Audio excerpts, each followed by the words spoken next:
Hello there, and welcome to Life Beyond Scene, where the world slows down just enough for curiosity to settle in and breathe.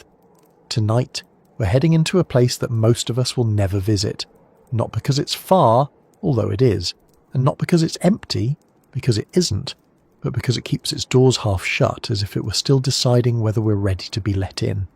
Before we step into that pale, distant world, I'd love to know where you're listening from and what the weather is like around you right now. Maybe you're wrapped in blankets, maybe you're sitting near a window, or maybe you're walking somewhere quiet with the cold brushing your cheeks. Wherever you are, you're sharing a moment with a place that stays frozen even when the rest of the planet is turning green for spring. And if this slow journey through the far north helps you unwind, or gives your mind something gentle to hold on to, I'd be thankful if you tapped like or subscribed. It helps this small corner of calm reach others who might need it too. The Arctic is one of those places we think we understand because we've seen pictures of white landscapes stretching toward the horizon. But those images barely scratch the surface. They're more like postcards than portraits. The truth is that the Arctic holds more hidden spaces, more unanswered questions, and more unreachable secrets than almost any other location on Earth. Not because we aren't trying, but because the Arctic has a habit of shifting, flexing, and closing over whatever we want to see. The way fresh snow can hide yesterday's footprints within minutes. As we settle in tonight, this northern expanse becomes less of a blank patch on a map and more of a quiet reminder that even in an age of satellites and sensors, some places simply stay out of reach. It starts with something simple. Light. Some days in the Arctic last only a few minutes, a blink of sun before darkness settles in again. Other days stretch so long that the sun circles the sky without ever dipping under the horizon. That strange rhythm creates a world where the usual rules we rely on feel uncertain. Animals move differently. Ice forms and melts along timelines that don't match our expectations. Even the air behaves in ways that take getting used to. But what makes the Arctic truly unique is how it constantly changes its shape. Imagine trying to study a place whose walls move every day, whose floor cracks open, whose ceiling sinks and rises without warning. Sea ice expands, contracts, breaks, refreezes, and piles up into ridges taller than houses. Snowdrifts shift like dunes in slow motion. Temperatures swing with surprising speed. And in the middle of all of that, the secrets buried under ice are lifted, shuffled, or hidden again before we can reach them. If you've ever tried to pick something up from a riverbed while the water keeps moving past your hands, you'll have some sense of what it's like for researchers working in the Arctic. Except instead of water, it's ice. And instead of a gentle current, it's the entire frozen surface of the ocean pushing steadily along, carrying whatever lies beneath it. A place you studied last year might be 50 miles away this year, drifting with the ice that once covered it. Something that was buried deep might suddenly rise close to the surface. Something that looked accessible might vanish under meters of newly frozen layers. In this kind of environment, certainty becomes a luxury. The Arctic doesn't just hide things behind snow, it hides them in motion. For thousands of years, people who lived in the far north understood this far better than any satellite could. To them, the Arctic wasn't a blank area. It was a living world filled with patterns and cycles you had to observe carefully if you wanted to survive. They learned to read the snow's texture to understand wind direction. They learned to listen for the faint groan of shifting ice to know when it was unsafe. They built knowledge not from stillness but from change. But even with that deep experience, there were limits. The Arctic still kept much of itself out of reach. Beneath the pack, ice lies, a landscape of underwater ridges, canyons and plateaus that few have ever seen. Beneath the permafrost lie remnants of ancient ecosystems older than human memory. Under the snow lie traces of people who crossed these lands long before recorded history began. Some of these things appear briefly before being swallowed again. A tusk exposed by melting ice. A fragment of driftwood carried from unimaginable distances. A ruined campsite that might be centuries old. The Arctic shows glimpses, then closes its hand. Part of the reason we know so little is simple geography. The Arctic is far from most human settlements. It stretches across 8 nations, but many parts of it remain inaccessible for most of the year. Travel requires equipment that can withstand extreme cold, unpredictable storms, and the kind of isolation that makes rescue difficult. A broken engine or a cracked hull can become a serious risk, and unlike other remote regions, the Arctic doesn't have many natural shelters. There are no forests to buffer the wind, no mountains to block the storms, and no reliable signs of weather shifts coming from a distance. Everything happens quickly. One moment the sky is clear, the next a whiteout makes it impossible to see more than a few steps ahead. Even with modern technology, challenges pile up faster than we can solve them. Satellites can map certain features, but ice reflects and scatters signals. Submarines can explore beneath the ice, but navigating in pitch darkness under a moving ceiling is risky. Aircraft can fly overhead, but storms and low visibility often ground them, and ground teams face a landscape that can change overnight. A smooth surface one day might break into a labyrinth of cracks and pressure ridges the next. What makes the Arctic especially difficult is not just the cold or the ice or the darkness, but the combination of all three, shifting constantly across seasons. Winter brings temperatures that can freeze metal and batteries in minutes. Summer softens the ice just enough to make travel dangerous. Spring and autumn create a kind of in-between state, where thawing and refreezing turn the ground into an unpredictable patchwork. Each season offers opportunities for research, yet each season also introduces new obstacles. There is no ideal time to explore, only different kinds of difficulty. And yet, for all of its challenges, the Arctic is not empty. It holds stories we're only beginning to understand. Some are natural histories written into the ice itself. Layers built year after year trap traces of ancient climates, volcanic eruptions, cosmic dust, and even changes in Earth's magnetic field. These layers are time capsules stretching back hundreds of thousands of years, but reaching them requires drilling through ice that is constantly moving, cracking, or melting. Some projects take years to complete, and even then, the cores can be lost if the drilling platform shifts or the equipment freezes. Each core is a fragile treasure, and the Arctic doesn't always let us retrieve it. There are geological secrets too. Beneath the ice lies the Arctic Ocean, one of the least explored bodies of water on Earth.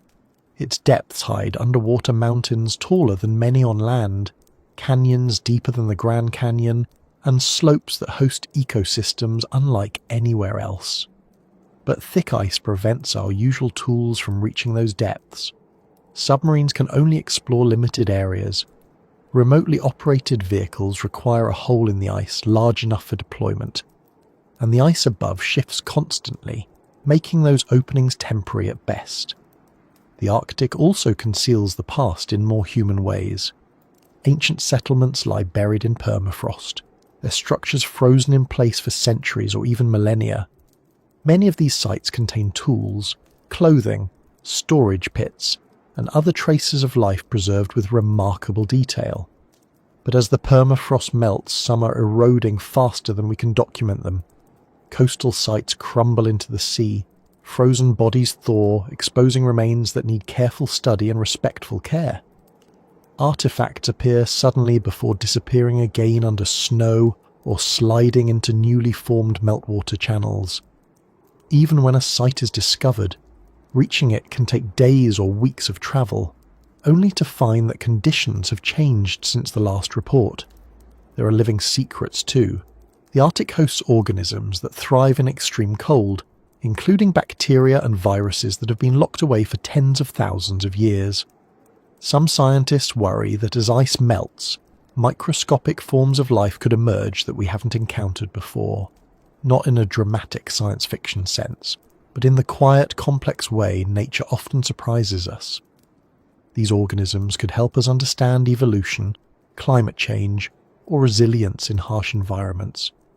But studying them requires careful handling, sterile equipment, and a stable location, none of which are easy to maintain when temperatures swing and the ground beneath you isn't quite solid. Even the sky above the Arctic holds mysteries. The region sits under a swirling dome of atmospheric behaviour that influences weather patterns across the globe. Winds high in the atmosphere interact with cold air near the surface in ways that create unusual clouds, sudden storms, and patterns that stretch across continents. But collecting data in this region demands aircraft that can function in extreme conditions, instruments that won't freeze, and crews trained for long hours over isolated terrain. One broken sensor or miscalculation in fuel can become more than an inconvenience. The difficult truth is that the Arctic doesn't just hide secrets, it protects them. The ice acts as a shield, the cold as a gatekeeper, the darkness as a curtain. Even when we develop new tools or techniques, the environment pushes back. Batteries fail, machinery stiffens, metal becomes brittle, communication systems struggle. A device that works perfectly in a laboratory or a milder climate often falters in temperatures well below freezing. Every expedition is a test of endurance, not only for the people involved, but for the technology they bring along. And yet, despite all of this, the Arctic remains a place we're drawn to, not just for science, but for understanding, because hidden in its landscapes are clues about Earth's past and hints about its future. Climate change is reshaping the region faster than almost anywhere else, and those changes ripple out to affect global weather, sea levels, ocean currents, and ecosystems. The Arctic may feel far away, but its influence reaches every coastline, every season, and every community.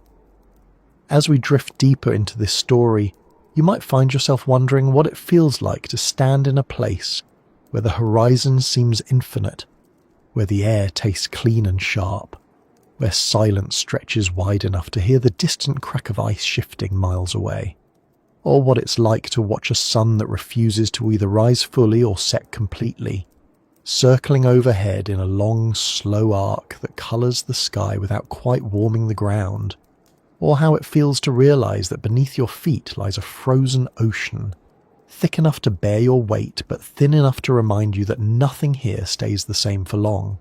All of these experiences are part of why the Arctic continues to hold a grip on our imagination. We often think of exploration as something that belongs to the past, an age of maps and expeditions. But the Arctic refuses to be fully explored. It keeps moving, it keeps hiding, it keeps reminding us that knowledge is not simply a matter of reaching a place, but understanding how that place behaves. And with that thought, we can let this moment ease gently into what comes next. Because the story of why the Arctic still hides secrets we can't reach doesn't begin with what's buried or frozen or drifting.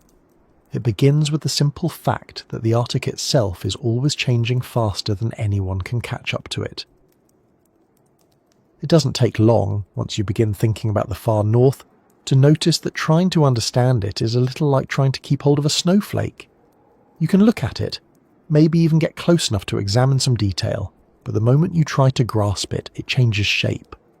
The Arctic is one of the few places on Earth where the ground beneath you can move without any warning at all.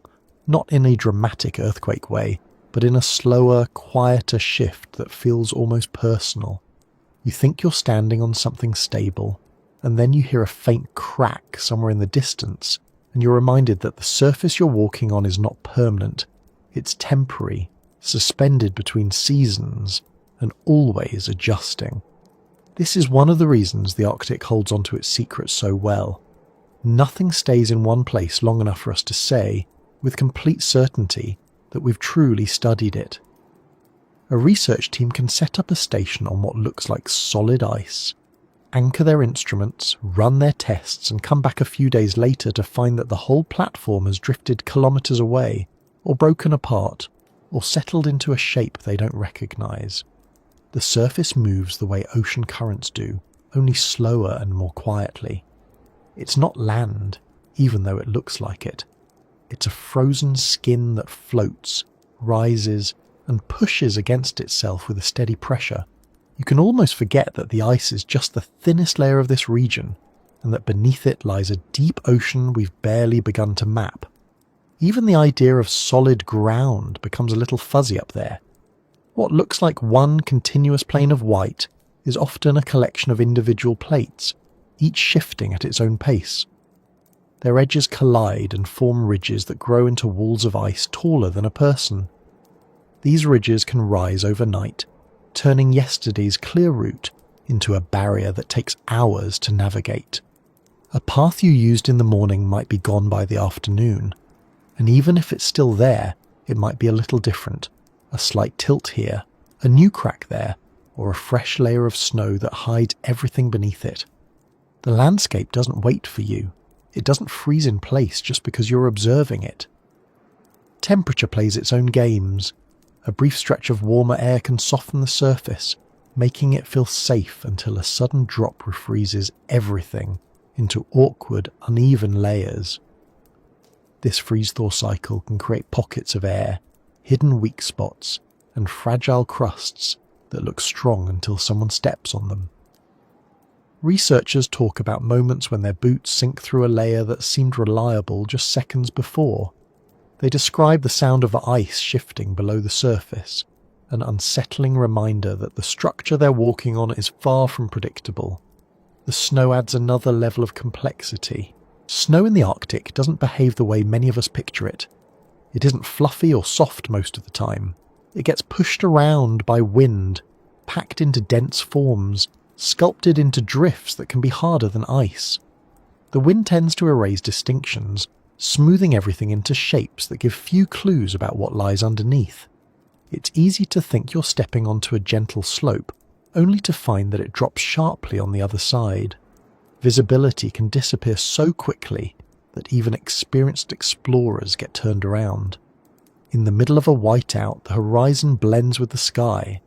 The snow beneath your feet looks identical in every direction, and there is no shadow or colour to guide you.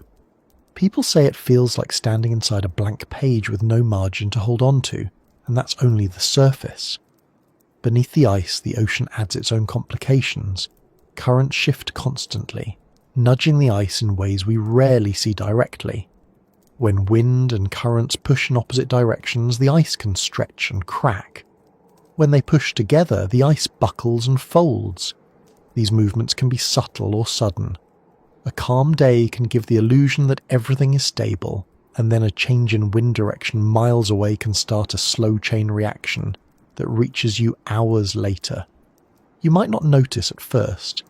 Then you hear a distant sound, a long, low groan that echoes through the ice, and you realize something underneath is adjusting. This constant change makes long-term research extremely challenging. Imagine trying to record data from a piece of equipment anchored to the ice, only to discover that the ice has carried it far away from the region you meant to study. The measurements are still useful, but they're no longer from the place you expected. Scientists have to track both the ice and the equipment at the same time, using GPS and other instruments that are themselves vulnerable to the cold. Batteries drain fast, moving parts stiffen, plastic becomes brittle, metal contracts. Every piece of gear has to be tested and tested again. Even then, nothing is guaranteed. The atmosphere above this shifting surface creates its own challenges. In the Arctic, air temperature doesn't just vary from day to day, it can swing dramatically within hours. Small patches of open water, called leads, release heat that rises into the frigid air, creating sudden fog banks or pockets of unstable conditions. These leads can form quickly, splitting the ice along faults that weren't visible the day before. A lead might be only a few meters wide or stretch for kilometers, and its edges can freeze over again overnight, creating a deceptively thin layer that looks solid but isn't strong enough to hold weight. Aircraft used for research can only operate safely under certain weather conditions. Fog reduces visibility. Ice build-up on the wings can interfere with lift. Wind speeds can change without warning. And because the region is so remote, pilots have to be absolutely sure that their route is safe before taking off. There are few alternate landing sites. A small delay or miscalculation can turn a routine flight into a serious risk. Even drones, increasingly common in other parts of the world, struggle in the Arctic. Cold temperatures reduce battery life dramatically, sometimes giving only a few minutes of flight time before the drone must return. Sensors can freeze or malfunction. High winds can push small aircraft off course, and GPS signals, which most drones depend on, can be distorted by atmospheric conditions unique to polar regions. Ships face their own difficulties. Icebreakers are designed to crush through thick ice, but they can't move in every direction at once. They have to anticipate shifts in ice patterns hours ahead. A route that was open in the morning might be blocked by evening. Pressure ridges can trap ships, requiring them to slowly back up and try different angles to free themselves. In severe cases, ships have to wait for changes in wind or current to help release them. Even with reinforced hulls, the risk of damage is always present, and when ships operate near the edge of the ice, where frozen and open water meet, they must constantly adjust their speed to avoid striking hidden ice chunks. One of the less obvious reasons the Arctic remains elusive is the way sound travels in this environment. Sound behaves differently in cold air. It carries farther at times, but can also become distorted by temperature layers. Underwater, sound can travel extraordinary distances because the cold water is dense and stable. This might sound useful, but it complicates things. Instruments that rely on sonar can pick up echoes and reflections that don't match what they expect. Underwater features may appear shifted or doubled. Identifying objects becomes harder because the signals bend or stretch in ways that differ from warmer oceans. Mapping the seafloor becomes slow, meticulous work. People sometimes imagine that melting ice will make the Arctic easier to explore. In reality, the opposite can be true. As ice thins, it becomes more unstable. Larger areas of open water can create more powerful waves, which can break remaining ice even faster. Storms become more intense because the ocean absorbs more heat. Thinner ice also moves faster because it has less mass. This means research stations, instruments, and even ships have to be more cautious, not less.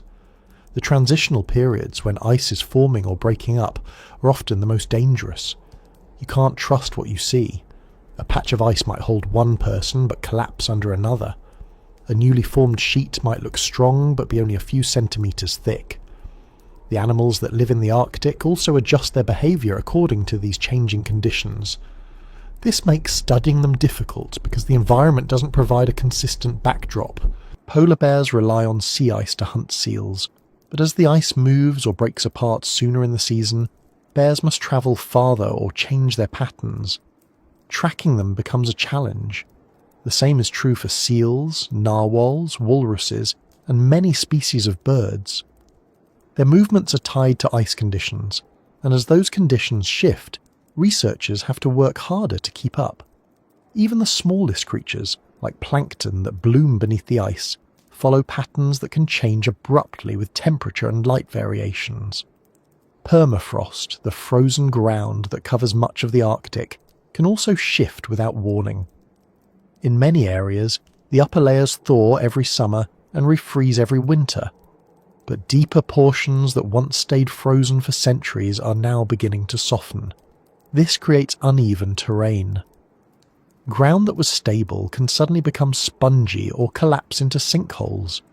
Structures built on permafrost, like research stations or storage buildings, may tilt or sink if the ground beneath them thaws. Equipment placed on what looks like solid earth can slowly drift out of alignment. Even temporary shelters must be monitored regularly to ensure they're not at risk of shifting. The most striking part of all this is that change in the Arctic doesn't follow a single pattern. It's not a predictable cycle that we can map neatly. It's a combination of weather, ice movement, temperature swings, ocean currents, and atmospheric behaviour, all interacting in ways that can surprise even experienced observers. That unpredictability is a form of secrecy in itself. The Arctic doesn't hide things by burying them deep. It hides them by making the ground move beneath you before you've had a chance to look closely. The more we study this place, the more we realise that everything depends on timing. You can plan an expedition carefully, coordinate with satellites, consult weather forecasts, and prepare for every known variable, and still find the conditions have changed by the time you arrive. A layer of ice you expected to be thick enough for drilling might have opened into a wide channel. A stretch of coastline you meant to survey might be shrouded in fog so dense that visibility drops to almost nothing. A site you thought was accessible might now require hours of detours around unstable terrain. Even the simplest task can expand into something far more complicated once you're on the ground. Perhaps the most telling example of how the Arctic shifts before we can touch it comes from stories of objects that appear briefly and then vanish again. Explorers sometimes report spotting old wooden beams rising from melting permafrost, remnants of long-buried structures, but when they return days later, snow has covered everything, and the landmark is impossible to relocate. Scientists drilling ice cores might extract samples from a promising location, only to discover the site has drifted miles away during the process. Instruments dropped beneath the ice can become trapped by shifting flows, lost to movement they could neither see nor predict. It's not that the Arctic is actively hiding these things, it's just in constant motion, indifferent to our attempts to keep up. All of this creates a world that remains just out of reach, even when we're standing in the middle of it. The Arctic is not a still place. It's a place defined by motion. Slow, steady, persistent motion that reshapes everything before we have a chance to understand it fully. And that motion is one of the reasons it keeps so many of its secrets, not out of malice or mystery, but simply because that is what this environment does. It changes, shifts, and reforms without waiting for anyone. As we move forward, this sense of constant adjustment gives way to a quieter part of the Arctic story, one built not from motion in the present but from layers built over countless years, holding clues about a world that existed long before any of us arrived and that linger beneath the surface even as the ice moves above them. There's a moment in every journey through the Arctic when the shifting, restless nature of the place gives way to something older, something that doesn't move as quickly as the drifting ice on the surface. At first, you notice it in the ridges of compacted snow, then in the deep blue fractures where the ice reveals its layers. The farther you look, the more you see the difference between what has formed over a season and what has been there long enough to become part of the region's memory. It's easy to think of the Arctic as temporary because the surface never stops changing, but beneath that restless outer skin lies ice that is older than empires, older than most landscapes we know, older even than some of the stories humans told before written language existed. This ice is not just frozen water, it's a record, a slow accumulation of moments, trapped in layers that store the past with a kind of quiet precision nothing else can match. When you stand near one of these ancient formations, the age of it isn't obvious right away. It looks like ice, the same as any other frozen surface at first glance. But the more time you spend looking, the more you notice details that don't appear in younger layers. The colour shifts from bright white to something deeper, almost like the sky reflected underwater. The sound of it changes too. When a boot heel taps younger ice, the sound rings sharply. On older ice, the tone feels heavier, the vibrations spread more slowly. Researchers describe the sensation as listening to something that has lived through more winters than the nearby landscape could begin to count. Ice doesn't form these memories intentionally, of course. It doesn't choose what to keep or what to lose. It gathers the past the same way tree rings do. Each snowfall packs down onto the last, trapping tiny traces of the world from the moment it fell. Dust from distant continents lands invisibly in the layers. The faint remains of ancient sea spray settle and freeze. Bubbles of air become sealed inside, carrying the atmosphere of times no one on Earth remembers. In these pockets of air lie hints of volcanic eruptions, changes in solar radiation, the rise and fall of greenhouse gases, the fingerprints of shifts in global temperature long before anyone measured them. Some of the oldest ice we've ever studied formed more than 700,000 years ago. That's longer than our own species has existed in its modern form. The people who eventually evolved to walk upright, build societies and travel across continents hadn't yet appeared. While our ancestors took their earlier steps in regions far from the poles, snow was falling in the Arctic that would compact into the ice researchers drill into today. Thinking about that connection can make the mind feel small, not in a frightening way, but in a way that brings perspective. We spend our lives measuring time in minutes, months, milestones, and memories. But the ice holds on to epochs. The thickness of these frozen layers doesn't just represent time, it represents survival. Every year the Arctic faces storms, temperature swings, and conditions that reshape the surface repeatedly. And yet certain blocks of ice endure. They hold firm even when the ocean below them shifts. They press against younger ice and absorb its movement. These pieces act like anchors in a world where everything else seems to drift. But even these giants aren't truly still.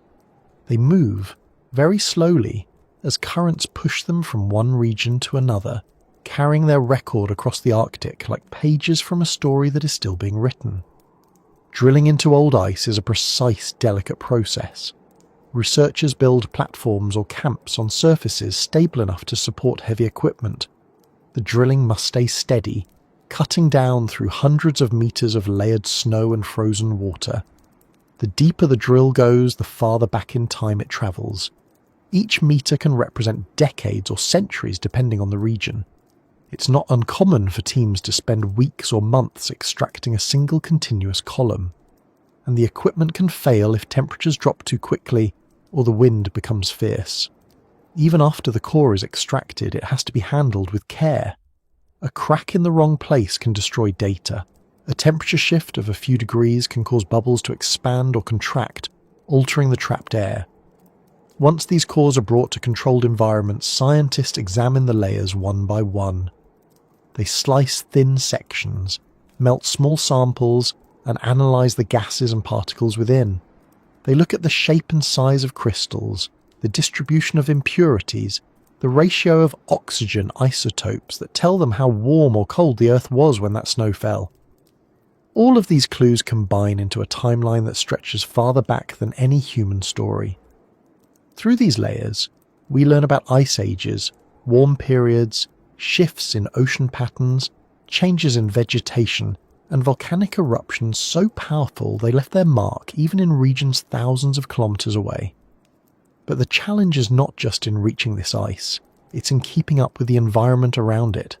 Some of the most important ice lies in regions that are difficult to reach for most of the year. Temperature swings can make the surface dangerous. Storms can delay travel for days or weeks. And the ice itself moves, so a location identified one season might drift far enough that coordinates no longer match what the team expects. Every expedition is a race against time in a place that freezes it in some ways and erases it in others. In the Arctic Ocean, the ice that floats at the surface rarely survives more than a few years before breaking apart or melting, but in certain areas, multi-year ice still exists, thick enough to endure several seasonal cycles. This older ice forms ridges and plateaus that look almost like frozen hills. Beneath these features lie layers that have changed less over time. They hold older snow, older dust, older air. They also hold hints about when certain regions melted or refroze, creating windows into climate patterns that shaped entire ecosystems. The strange thing about these layers is how ordinary they appear when viewed up close. A sliver of ancient ice doesn't look dramatically different from a sliver of new ice, but under the right equipment its age becomes unmistakable. The bubbles trapped inside it are smaller because they were compressed under enormous weight. The dust particles are fewer in some eras and more plentiful in others. The chemical signatures contain subtle variations that mark everything from shifts in monsoon cycles to the rise of agriculture in distant parts of the world. Each piece of ice holds a small piece of global history. People sometimes imagine the Arctic as a blank canvas waiting for exploration. But when you study old ice, the feeling shifts. Instead of a blank place, it becomes a place that has been observing the world longer than any of us. It holds on to information quietly, without judgment or interpretation. It simply carries it forward, suspended in layers of frozen time. And not all of these layers have been discovered. There are regions where drilling hasn't reached the deepest points. There are shelves of ice where cores would be difficult to remove because the structure is too unpredictable. There are underwater formations we haven't touched, because the equipment to reach them isn't ready yet. Some of the oldest ice may lie trapped under glaciers that are too remote or dangerous for current exploration.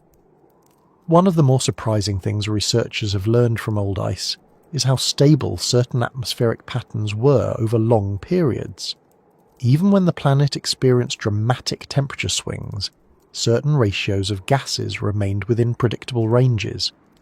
Then, in the last century or two, those patterns broke. The increase in greenhouse gases recorded in modern ice layers stands out sharply compared to the gradual shifts of the past. It's like watching a slow, steady heartbeat suddenly spike. The old layers don't lie. They show exactly when things changed and how quickly.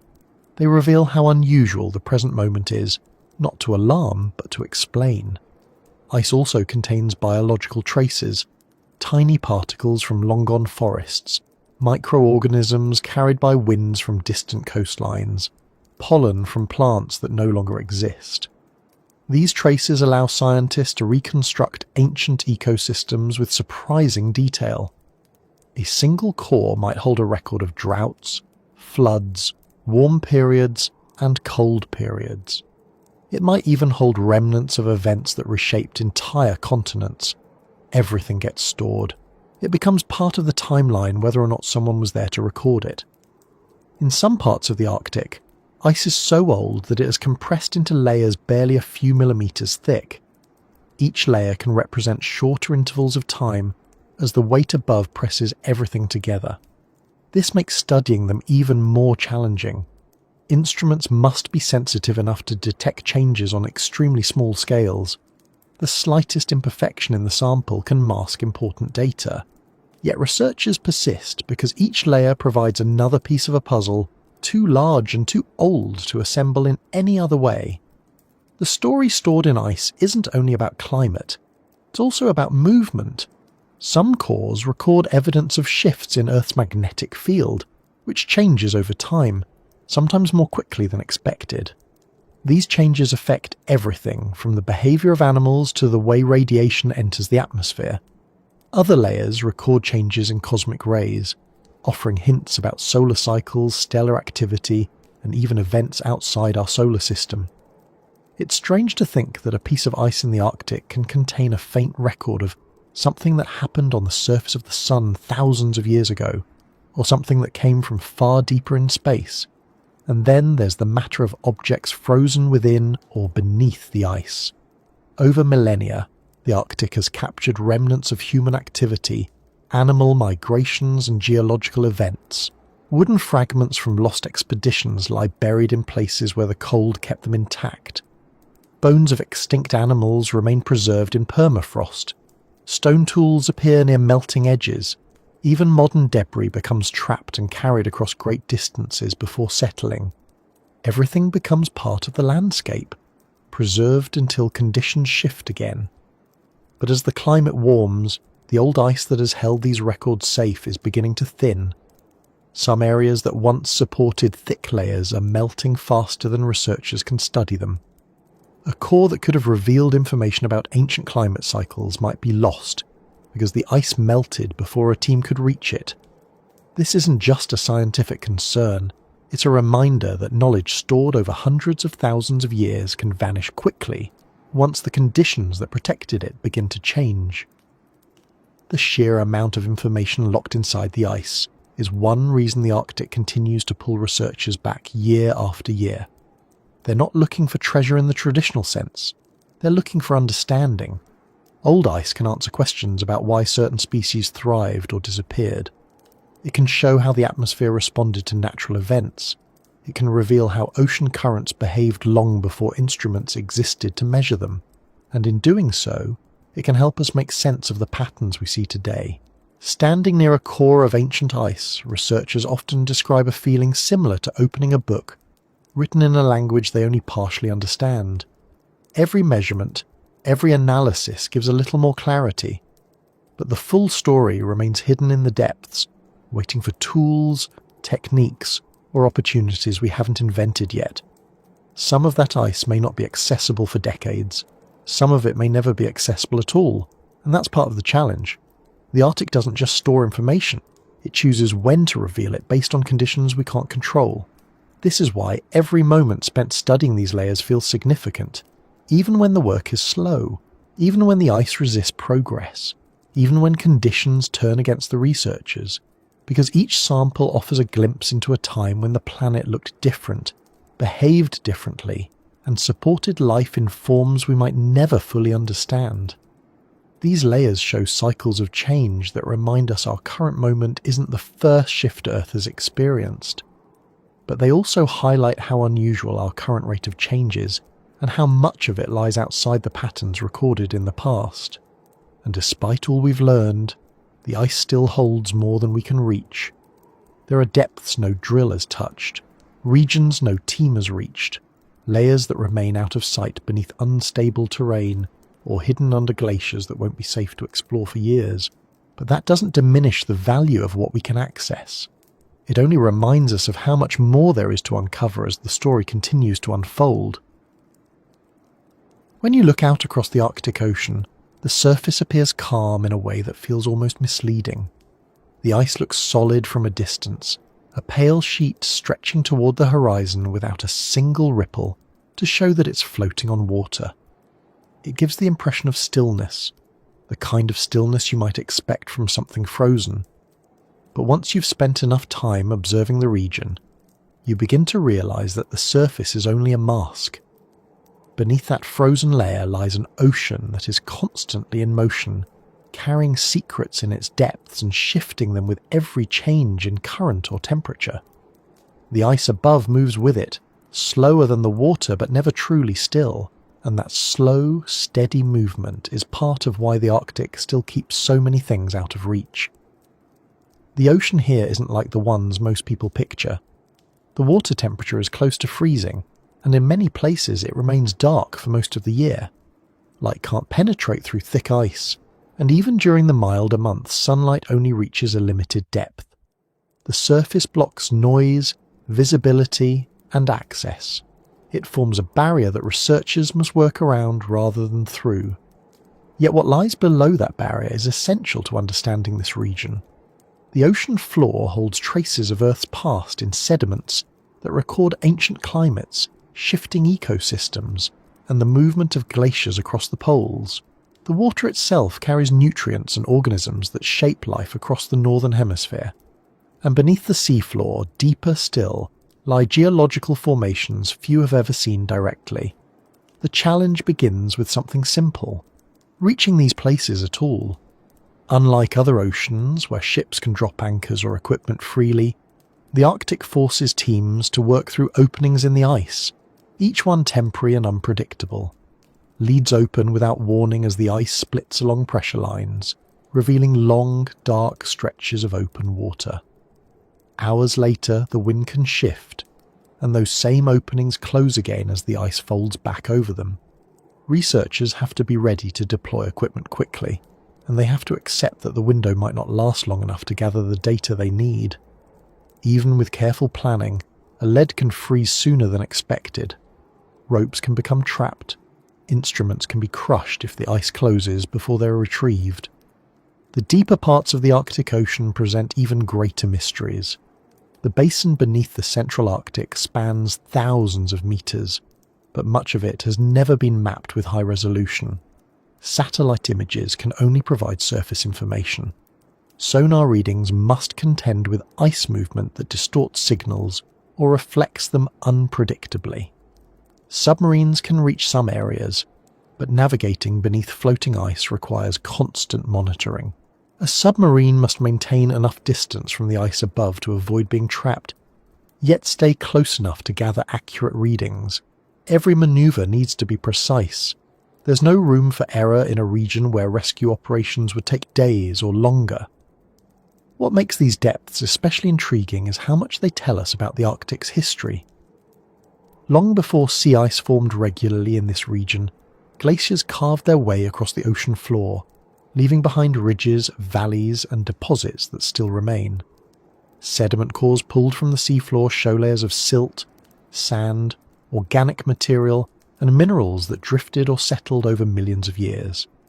Some layers contain microfossils, organisms so small they can only be studied under microscopes. but significant enough to reveal what the Arctic looked like during warm periods long before humans existed.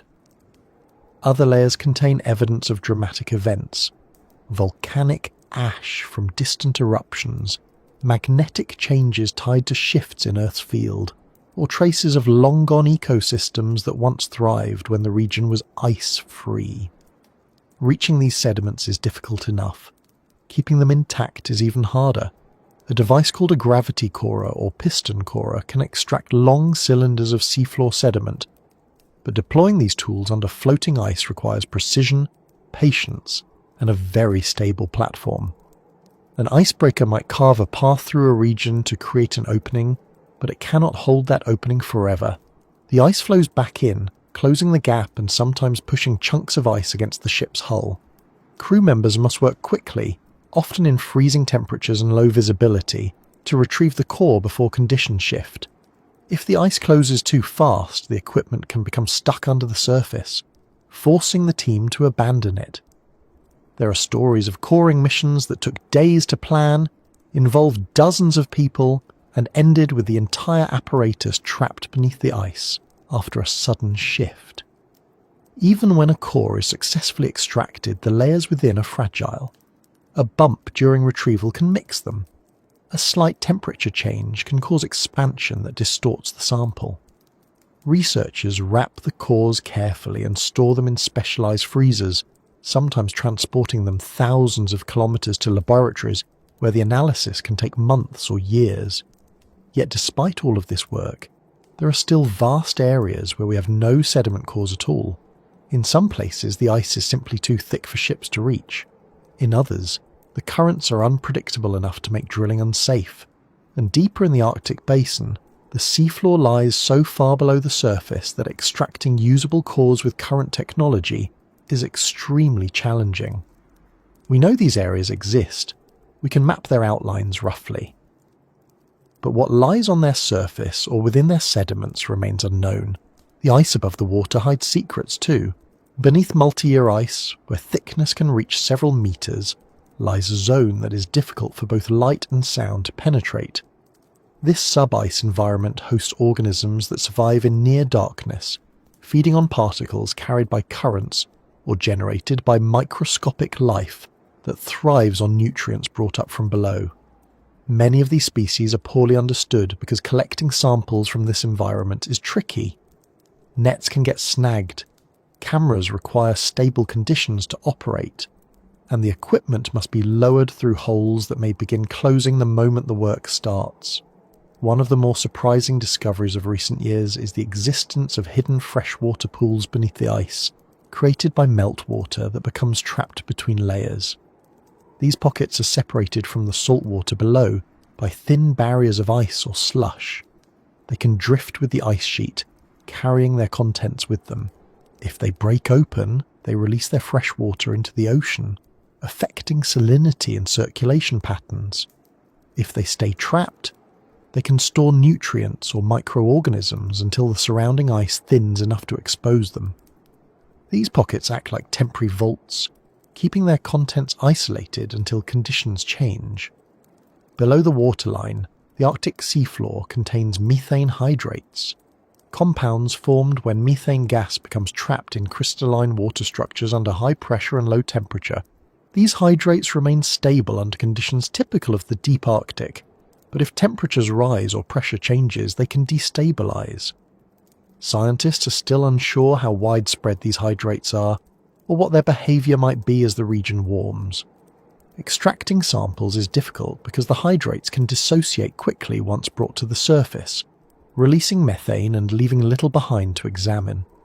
The geological structures beneath the Arctic Ocean add even more complexity. Mountain ranges stretch across the seafloor unseen from the surface. Volcanic ridges mark areas where tectonic plates pull apart. Underwater plateaus rise like hidden continents. These formations influence currents, ecosystems, and the movement of sediments. But without detailed mapping, their full structure remains uncertain. Submarines have revealed glimpses, but vast areas remain only partially surveyed. Part of the reason these underwater features are still mysterious is the constant drift of the ice above. A stable ice sheet might allow researchers to conduct repeated measurements in a given area. But in the Arctic, the ice rarely stays in one place long enough for that kind of consistency. You can set up equipment one season, return months later, and find the ice has carried it far from where it started. Even GPS tracking can only do so much when conditions prevent retrieval. Some scientific instruments become lost this way, drifting under the ice until batteries die or signals weaken. They continue recording data for as long as they can, but eventually they become unreachable. Beneath the ice lies another challenge: pressure. The deeper you go, the more intense the pressure becomes, compressing water and any structures within it. Equipment built for moderate depths can malfunction in the deep Arctic basin. Cameras crack, frames bend, electronics fail. Even when devices are built to withstand great depths, the combination of low temperature and high pressure can push them beyond their design limits. Engineers are continually developing stronger, more reliable tools, but the harshness of the environment makes progress slower than many would like. Despite all of this, the underwater world hosts an incredible variety of life. Cold water corals form structures that look nothing like the bright reefs of tropical oceans but serve similar ecological roles. These corals grow slowly, sometimes taking hundreds of years to form large colonies. They host small fish, invertebrates, and other organisms that rely on them for shelter.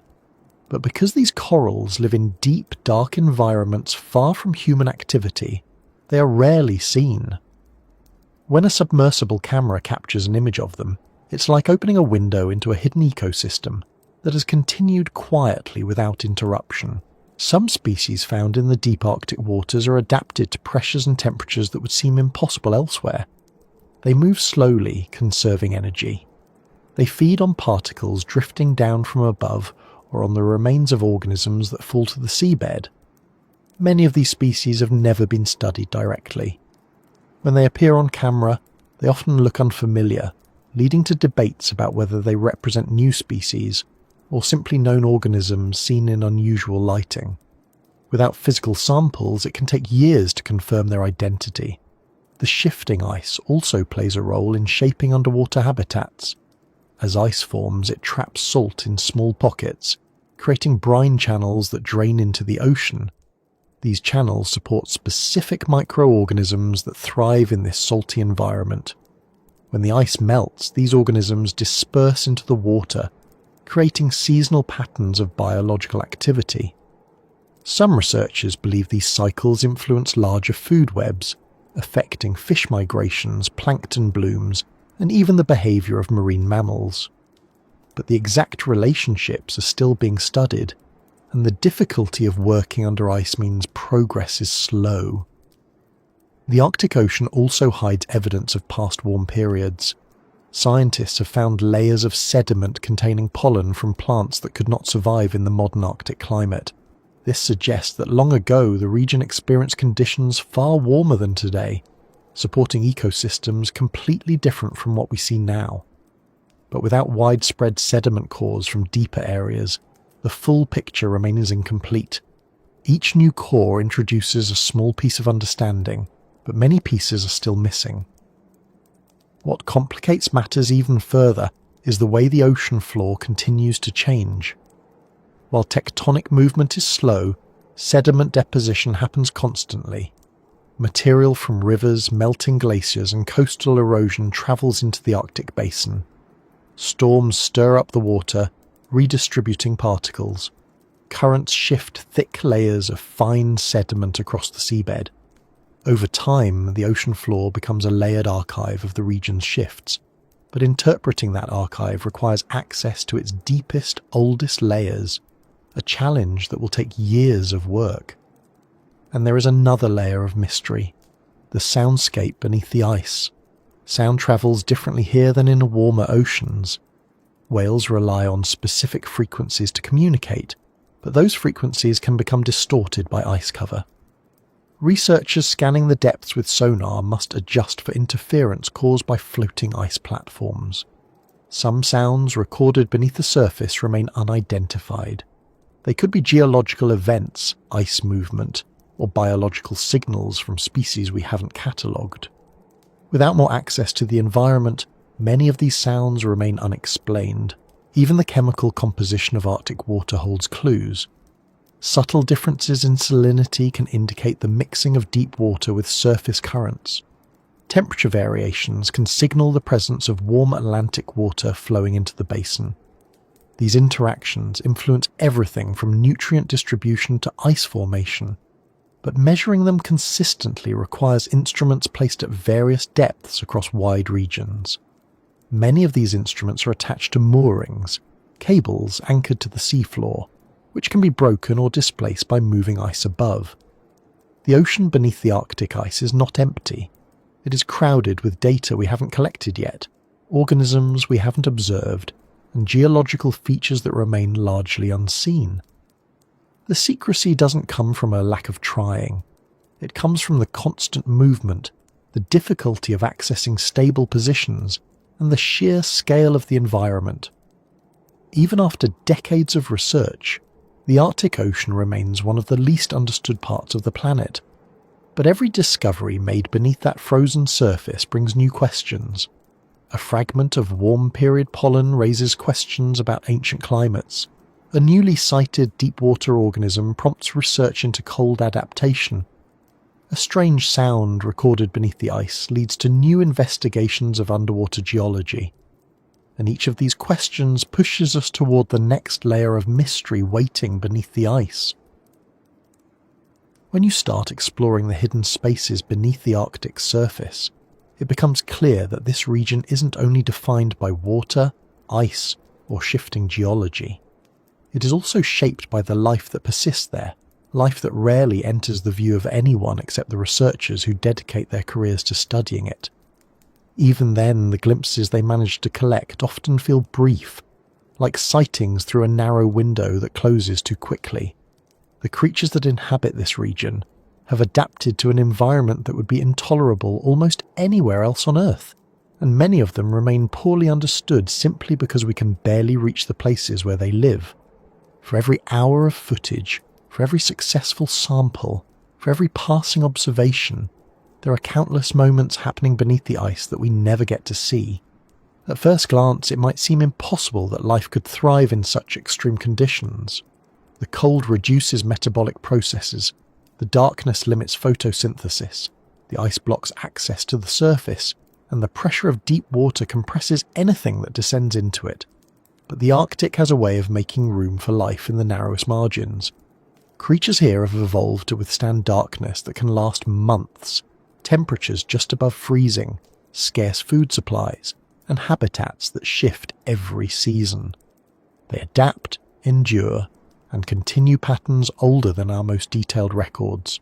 One of the first things researchers learn when studying Arctic life is that very little about it fits neatly into categories that work elsewhere. Species that seem fragile in one context turn out to be remarkably resilient here. Others that appear hardy prove sensitive to the smallest changes in temperature or food availability, and many creatures remain completely hidden unless a rare alignment of conditions allows them to be seen. Sometimes a break in the ice reveals a colony of organisms clinging to its underside. Other times a deep-sea camera captures a passing shape that doesn't match any known catalogue. Each encounter adds a small piece to a puzzle, but the picture is far from complete. Near the surface, where light occasionally filters through thin ice, microorganisms form the foundation of the region's food web. Some of these microorganisms are algae that cling to the underside of the ice, forming thin layers that bloom during the brief periods when sunlight returns. These algae contribute significantly to Arctic productivity despite their small size. They provide food for tiny zooplankton, which in turn become food for larger creatures. But because these algae live in a space that's difficult to access, the narrow zone between ice and water, studying them requires specialized equipment. Researchers have to lower cameras, nets, or sampling devices through holes cut into the ice. And because the ice itself drifts, Each sampling session may occur in a new location even if the hole was drilled just hours earlier. Zooplankton in the Arctic include copepods, amphipods, and other small organisms that survive long, dark winters by entering low-energy states. Some species accumulate lipids during brief summer blooms, storing energy in dense droplets that sustain them through months when food is scarce. These lipids become vital sources of energy for larger animals. When researchers examine Arctic food webs, they repeatedly find that these tiny creatures, almost invisible to the naked eye, sustain some of the region's largest inhabitants. But collecting them is challenging. Nets lowered into the water often pull up samples that are incomplete or mixed with material that makes analysis difficult. And because their populations shift with currents, sampling at the same location weeks apart can yield entirely different results. As you move deeper beneath the ice, the life becomes even harder to spot. Arctic cod, a key species in the region, spend much of their time in cold, dim waters where they feed on zooplankton and smaller fish. They form schools that move unpredictably, often staying close to the underside of the ice where predators are fewer and food is available. These fish play an essential role in the Arctic ecosystem, bridging the gap between small organisms and much larger predators. But tracking them is difficult. Sonar readings can be distorted by ice, and underwater vehicles may scare the fish away. Even acoustic tags don't work as well here because cold water and shifting ice can affect signal clarity. Marine mammals add another layer of complexity. Seals, walruses, whales, and other large animals travel through the Arctic using patterns that depend on the ice for navigation, rest, or hunting. But the movements of the ice change the timing, routes, and availability of resources these animals rely on. For example, ringed seals need consistent ice to create breathing holes and build lairs for their pups. When the ice moves or thins unexpectedly, these structures can break apart, forcing the seals to relocate. Researchers studying these animals must follow them across wide areas, adapting to the same conditions that challenge the animals themselves. Tagging devices can fall off, batteries can fail in the cold, and the animals may travel beyond areas where tracking equipment can reach. Polar bears, as apex predators, depend on many of the creatures that live where we can barely look. They hunt seals, navigate long stretches of ice, and swim through frigid water for extended periods. Their survival depends on the presence of seals, which in turn depend on the presence of fish, which depend on plankton and algae. When one part of the chain becomes inaccessible or unstable, the rest shifts. And because the Arctic changes quickly, understanding how these layers interact requires long-term observation.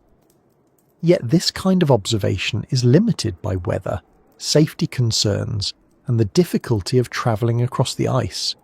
Even with satellites, drones, and tracking collars, there are months when researchers have no access to certain areas.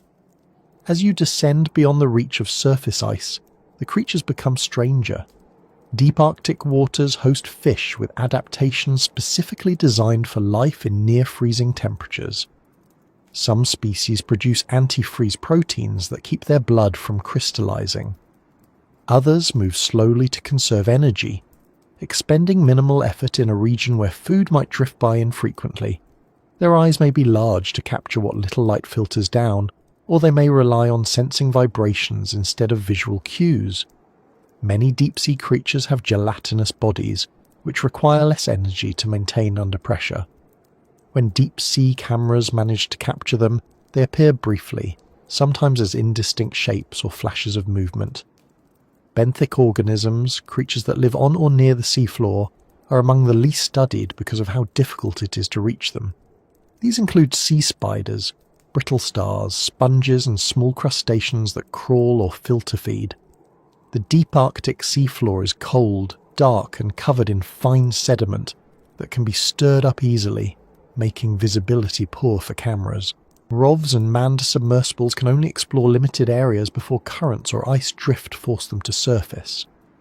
In the rare moments when a clear view is possible, researchers observe interactions that would otherwise remain unknown.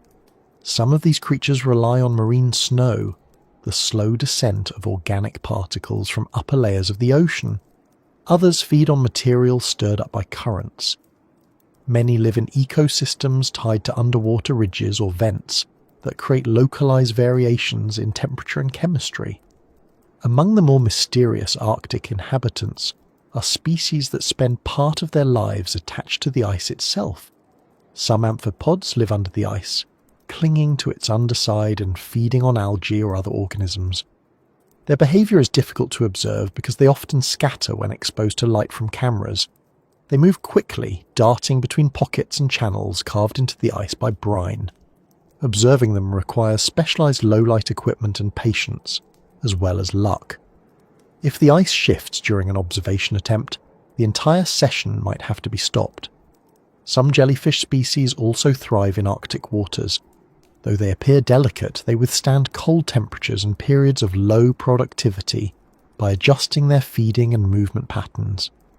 Their tentacles drift gracefully through the water, yet they are capable predators, capturing small organisms with surprising efficiency. But because they are transparent and often move slowly, they are hard to detect with traditional equipment. Cameras must be angled carefully and lights adjusted to avoid startling them or washing out their features. Even then, most sightings are fleeting. The Arctic is also home to microorganisms that prefer environments most organisms would avoid. Extremophils living in brine channels within the ice, for instance, survive high salinity and low temperatures simultaneously. Some bacteria thrive in environments with little oxygen, feeding on chemical compounds rather than organic matter. Others form biofilms that cling to ice or sediment surfaces. Researchers suspect many more species exist in these niches, but sampling them requires careful sterilization and slow handling to avoid destroying the samples during collection. Even slight temperature increases can alter their behavior or kill them before they reach the lab. Large marine mammals offer some of the most dramatic examples of creatures living where we can barely look. Narwhals, often called the unicorns of the sea, spend most of their lives in deep Arctic waters. Their longtooth, which is actually an elongated canine, is filled with sensory structures that help them detect changes in temperature, salinity and pressure. But narwhals are difficult to observe because they avoid ships and spend little time at the surface. Their dives take them thousands of meters down, where light cannot reach. They feed on fish and squid that inhabit these depths, and they navigate using abilities that researchers still don't fully understand. Tracking narwhals requires attaching devices to their bodies, but these must be designed to survive extreme pressure and cold. Many devices detach before the full dataset can be retrieved.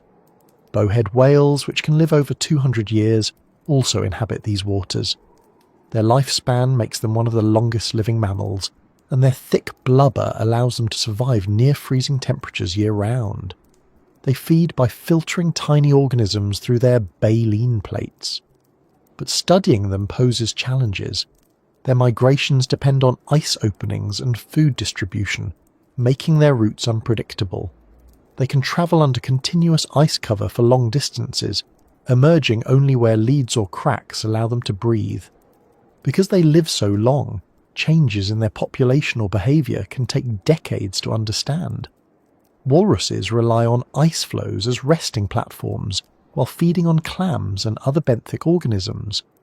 When the ice drifts far from feeding grounds or breaks up too early, they are forced to adapt by swimming longer distances or hauling out onto land in large groups. These haul-outs can become dangerous if the animals panic and stampede. Researchers who observe walruses must maintain distance and avoid disturbances, but this often limits how much data they can gather. Birds also contribute to the story of Arctic life, though many only visit the region seasonally.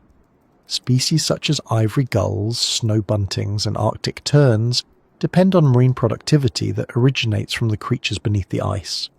Studying their feeding patterns can provide indirect clues about the health of underwater ecosystems, but tracking their movements across vast areas requires lightweight tags and aerial surveys that are often hampered by weather conditions.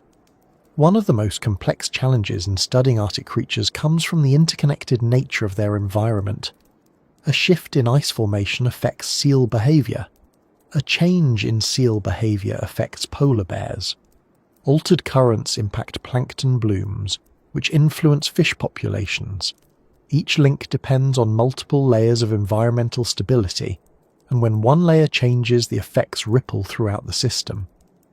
Understanding these relationships requires long-term monitoring, but long-term monitoring is exactly what the region makes difficult. Another reason the Arctic hides so much of its wildlife is simply that it is enormous. The distances involved are vast, and creatures move across them with patterns that are difficult to track. A whale might travel hundreds of kilometres in a week. A school of fish might shift its position by dozens of kilometres in response to changes in temperature or salinity. A colony of microorganisms might bloom one week and disperse the next. Even if we could observe a large portion of the region at once, which we cannot, many creatures remain hidden by the ice or the darkness.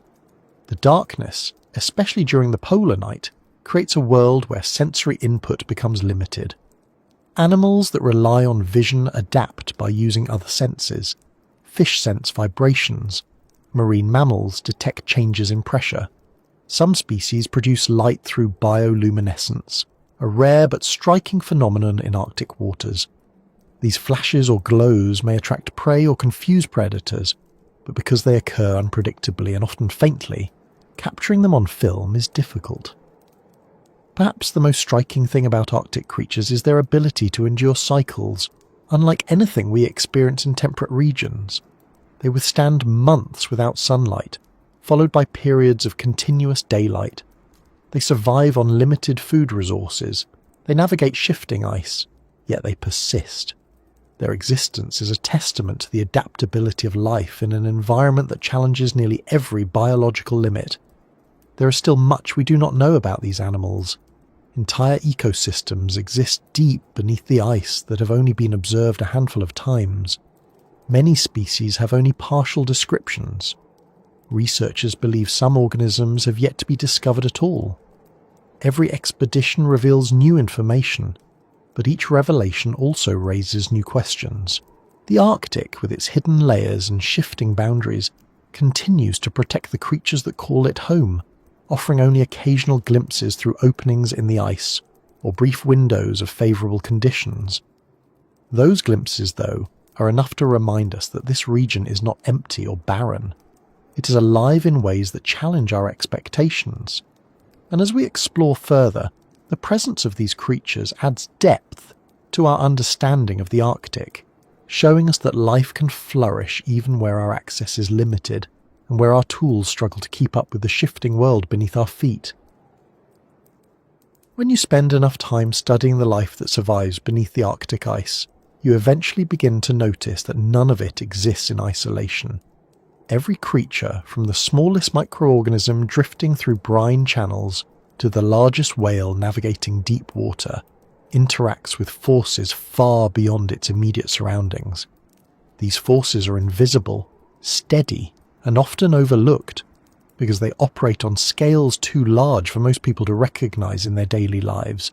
But in the Arctic, these forces are easier to sense, not because they show themselves openly, but because everything here feels connected to their presence.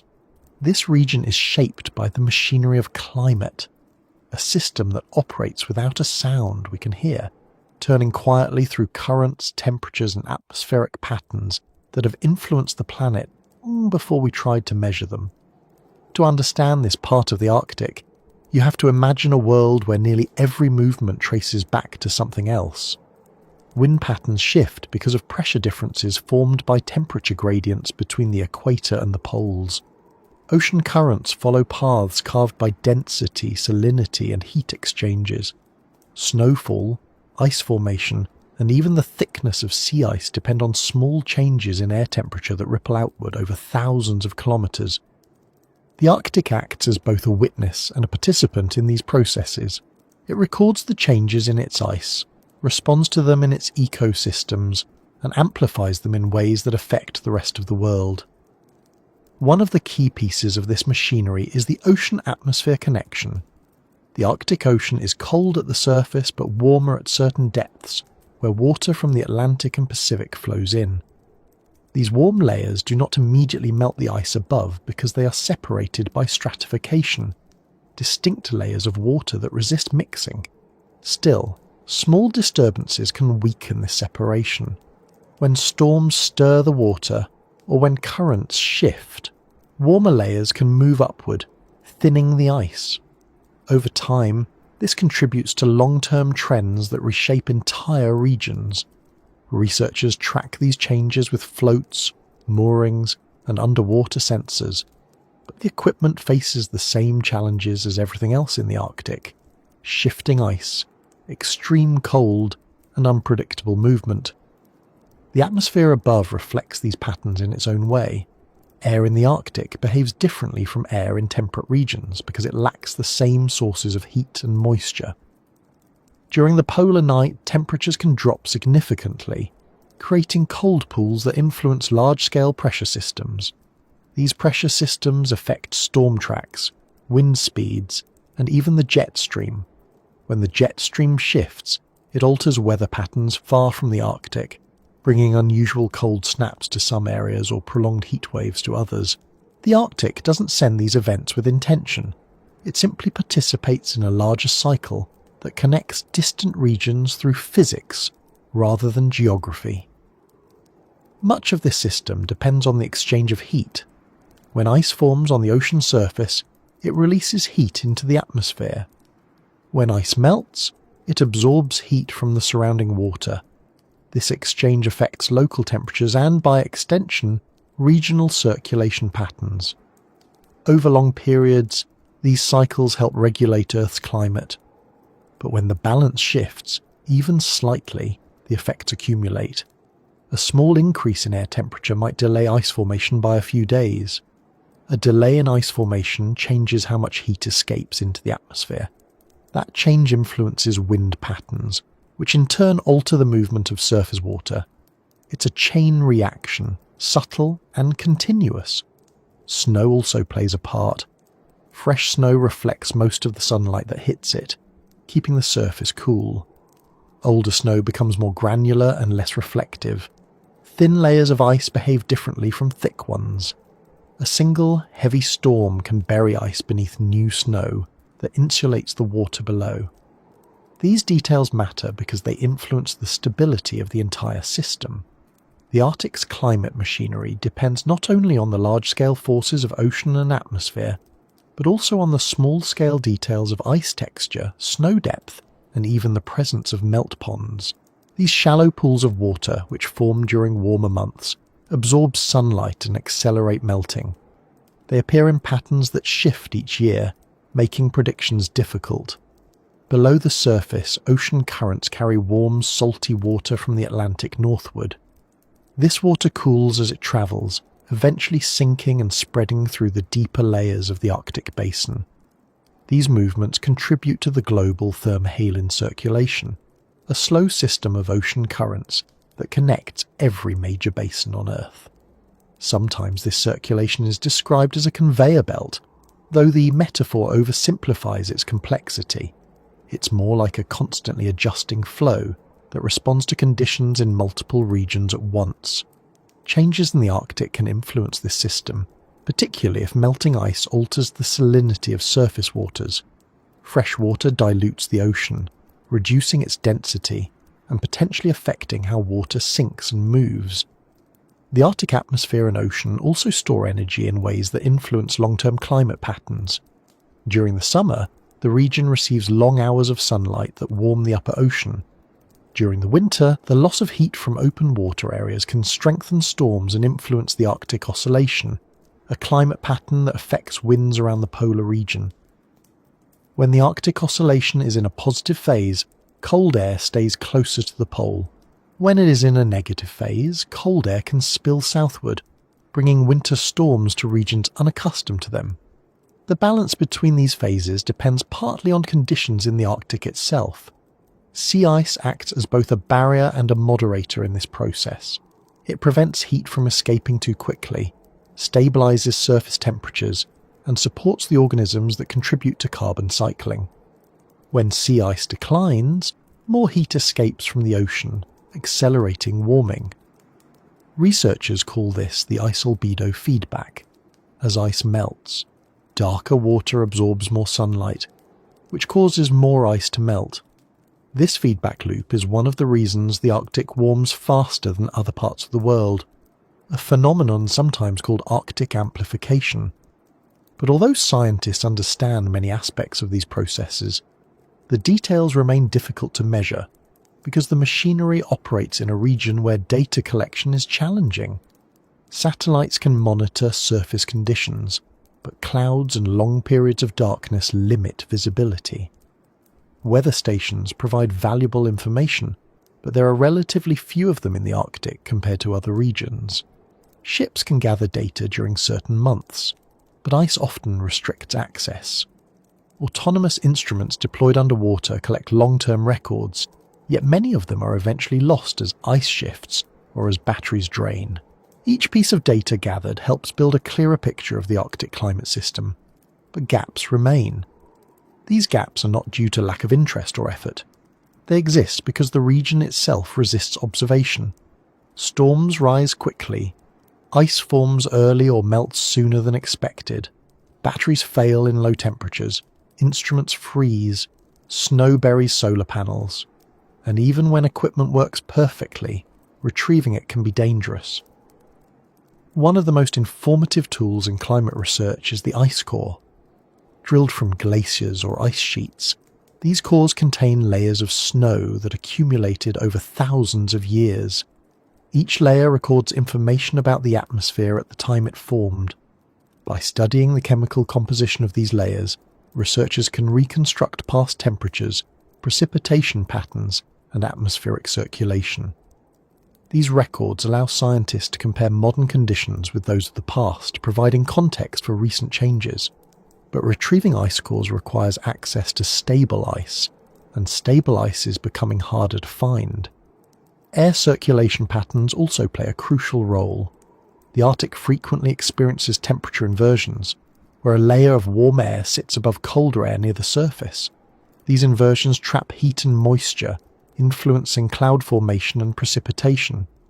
Clouds in turn play a complex role. They can warm the surface by trapping heat, or cool it by reflecting sunlight, depending on their thickness and composition. The balance of these effects varies season by season. Understanding them requires detailed measurements of cloud particles, humidity, and radiation, measurements that are difficult to obtain consistently in a region that alternates between months of darkness and bright, low-angle sunlight. The silent machinery of climate becomes even more intricate when considering the carbon cycle. Arctic soils, especially those in permafrost regions, contain large stores of organic material.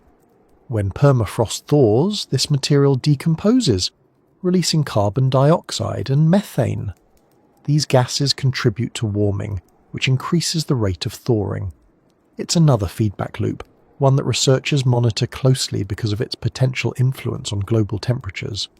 But measuring emissions across such a large remote region requires aircraft, ground stations, and satellites working together, and each of those tools has limitations in the Arctic. Ocean chemistry adds another element. Cold water absorbs more carbon dioxide than warm water. As the Arctic Ocean absorbs increased amounts of carbon dioxide, it becomes more acidic. This change affects organisms that build shells or skeletons from calcium carbonate. Many of these organisms form the basis of Arctic food webs. If their populations decline, the ripple effects could extend through the entire ecosystem, but tracking ocean acidity requires water samples across wide areas and multiple depths, something that is difficult to maintain consistently. An important but often overlooked part of the Arctic climate system is the presence of fresh water. Melting glaciers, river runoff, and sea ice contribute large volumes of fresh water to the Arctic Ocean. This fresh water floats above denser salt water, forming a layer that influences circulation and mixing. When the balance of fresh water changes, it can affect the distribution of heat and nutrients. Some areas may become more stratified, with less mixing between layers. Others may experience increased mixing due to storms or shifts in wind patterns. These changes influence plankton blooms and, by extension, the entire food web. While studying these systems, researchers must account for a variety of interacting components: air, water, ice, snow, and the organisms living within them. Each component has its own rhythms, influenced by temperature, sunlight, and movement. Together, they form a complex network that determines how the region responds to warming or cooling. Because these components interact continuously, small changes can lead to large effects. A slight shift in wind direction might push sea ice into an area where it blocks sunlight, reducing algae growth. Reduced algae can affect zooplankton, fish, and eventually predators. The scale of these interactions can be overwhelming. The machinery moves slowly from one perspective and rapidly from another. A storm that lasts a few days might reshape the entire surface environment. A shift in current patterns might alter ecosystems for years. A delay in ice formation might influence global weather in ways that extend far beyond the Arctic. What makes this machinery so difficult to comprehend is that much of it happens where we cannot see it. Deep currents move quietly under the ice. Air masses shift high above the surface. Temperature gradients develop gradually. Snow layers accumulate one storm at a time, and while these processes unfold, they leave only subtle signs for researchers to detect. People often expect climate systems to reveal themselves through dramatic events. But the most significant changes in the Arctic are often those that occur slowly, through steady adjustments in temperature, salinity, or circulation. Despite the challenge of studying this silent machinery, researchers continue to collect data from every possible source. Weather balloons rise through the atmosphere, measuring humidity and temperature. Satellites track ice extent and movement. Drifting buoys monitor sea temperature and salinity. Autonomous underwater vehicles explore deep basins. Together, these tools provide pieces of a larger puzzle. Over time, patterns emerge, though they are never as clear as one might hope. The Arctic doesn't offer simple answers. It offers patterns, tendencies, and signals that must be interpreted carefully. Seasonal cycles bring their own variations. During the summer, sunlight warms the ocean surface and melts ice, exposing darker water that absorbs more heat. During the winter, ice reforms, snow collects, and the atmosphere cools. These cycles repeat, but the details change each year. Tracking these changes helps researchers understand whether certain trends are temporary variations or longer-term shifts. Many of the trends observed in recent years suggest long-term changes, including thinning ice, warming waters, and shifts in species distribution.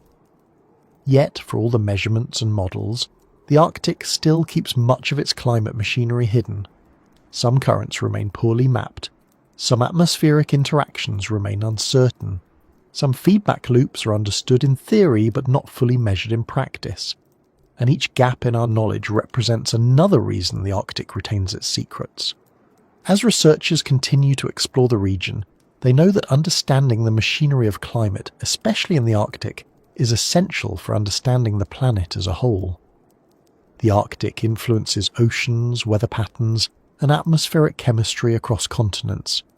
It shapes the seasons in ways that extend far beyond its boundaries. And while the machinery turns quietly in the dark, its effects resonate everywhere.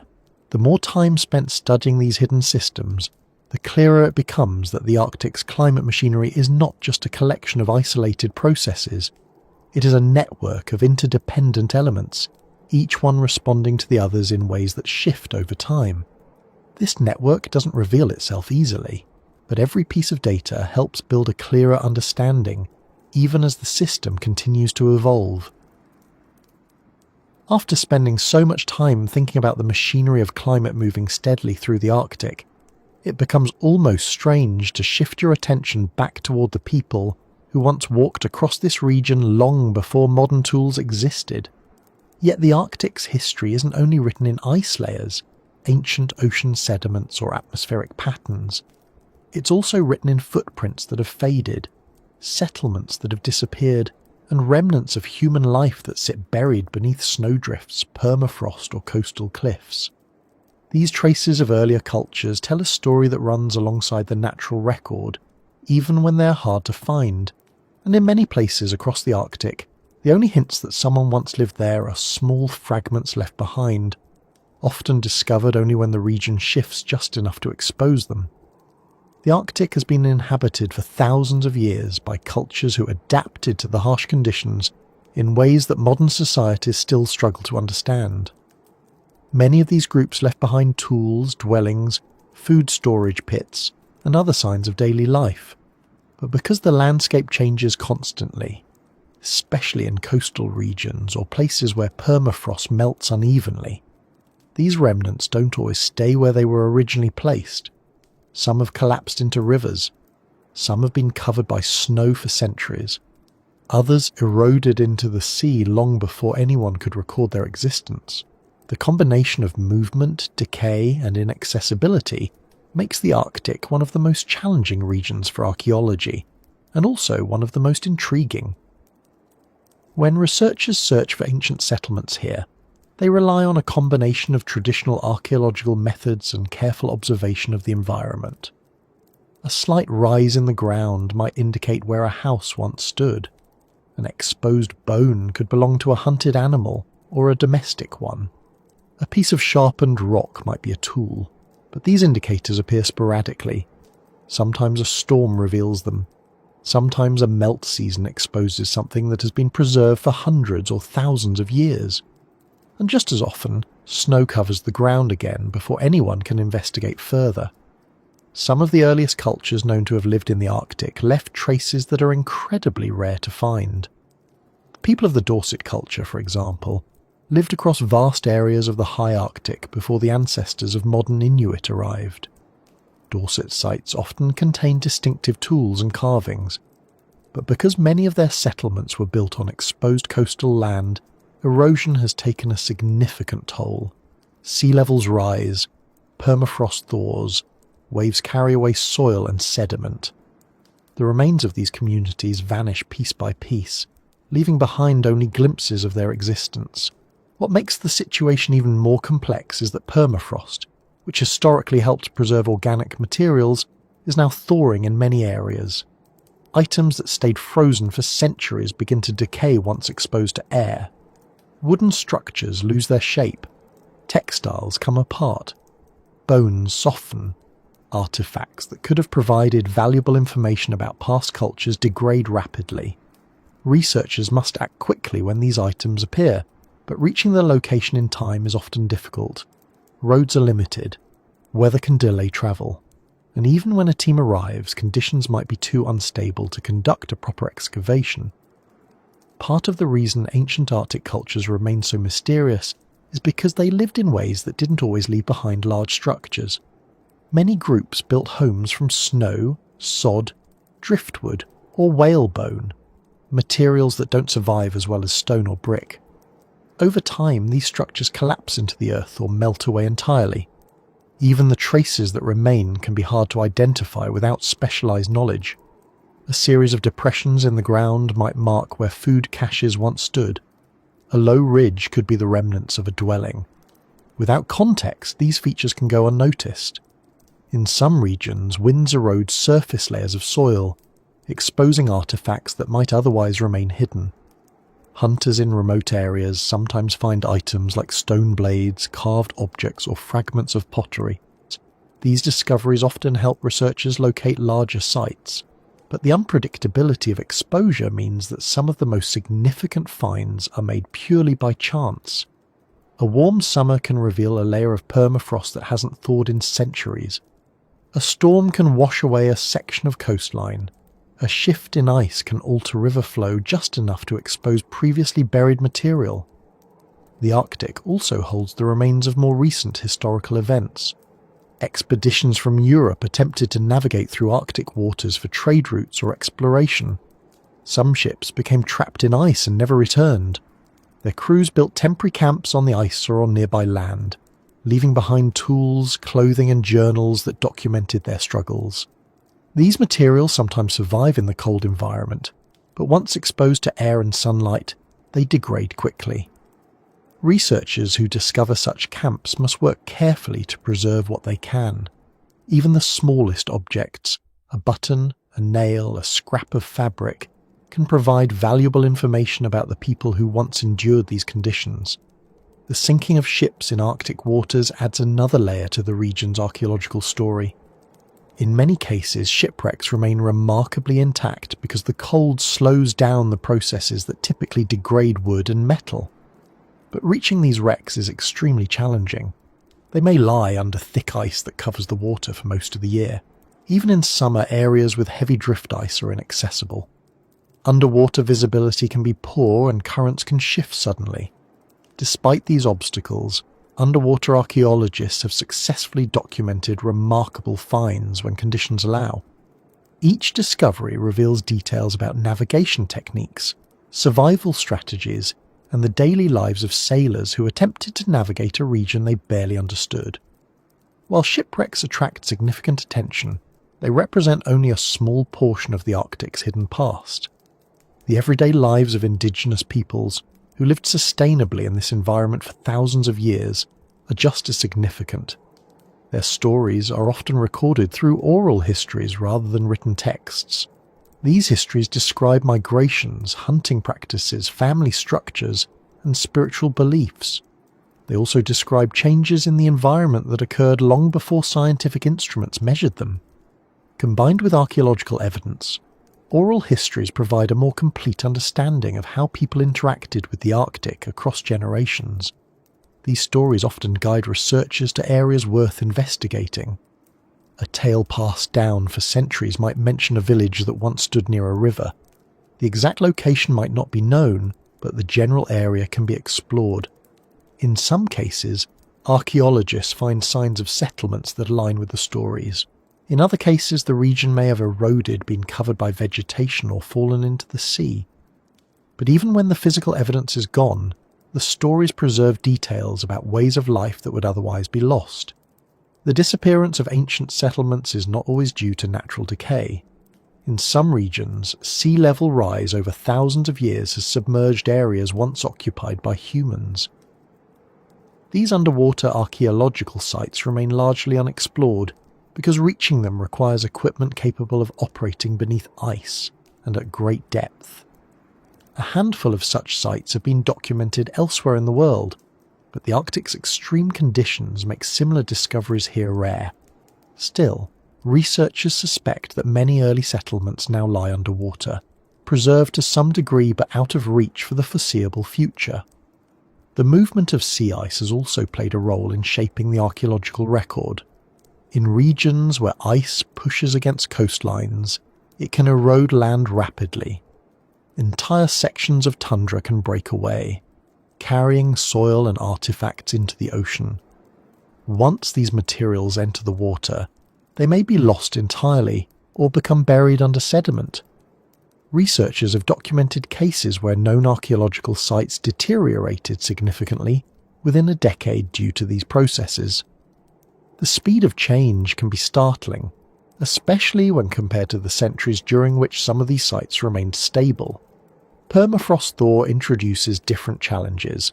As the ground softens, structures that once stood firm can lean or collapse. Buried items shift position. Organic materials once protected by cold temperatures may begin to decompose. Some sites that were well preserved for centuries are now experiencing damage in a matter of years. Archaeologists face the difficult choice of deciding which sites to prioritize for excavation, knowing that many more may be lost before they can be studied. Another fascinating aspect of Arctic archaeology is the preservation of human remains. Cold environments can slow decomposition significantly. Some remains have been found in remarkable condition, with skin, hair, and clothing intact. These discoveries provide invaluable insights into ancient diets, health, migration patterns, and cultural practices. But they also require careful handling, both out of respect and because the racines become fragile once removed from their frozen surroundings. As permafrost thaws, some burial sites are exposed unexpectedly, creating situations where researchers must act quickly to recover remains before they degrade. These moments can be emotionally challenging because they involve not just scientific curiosity, but also recognition of the human stories behind the findings. Not all traces of past civilizations are found in remote areas. Some are located near modern communities, but remain hidden because they lie beneath the layers of snow or ground that shift with the seasons. In many indigenous communities, people occasionally come across artifacts while hunting, gathering, or travelling. When this happens, they often work with archaeologists to document the finds. These collaborations have led to significant discoveries and have deepened understanding of cultural continuity across generations. Because the Arctic is so vast, and because its landscape changes regularly, researchers rely on a combination of satellite imagery, aerial surveys, ground investigations, and local knowledge to locate sites. But even with these tools, many areas remain unexplored. The sheer scale of the region makes comprehensive surveys impossible with current resources. As a result, numerous settlements, hunting camps, and burial sites may still lie undiscovered, concealed by snowdrifts or hidden in valleys that are rarely visited. One of the reasons the Arctic holds so many archaeological secrets is that many ancient cultures were highly mobile. They followed seasonal migrations of animals, moved in response to weather patterns, and adapted to conditions that changed year by year. Their settlements were often temporary or semi-permanent. Because of this mobility, the archaeological signature they left is subtle. A few stone tools, remnants of fire pits, scattered bones from hunted animals, these are the kinds of traces researchers look for. They require close examination and often years of experience to identify correctly.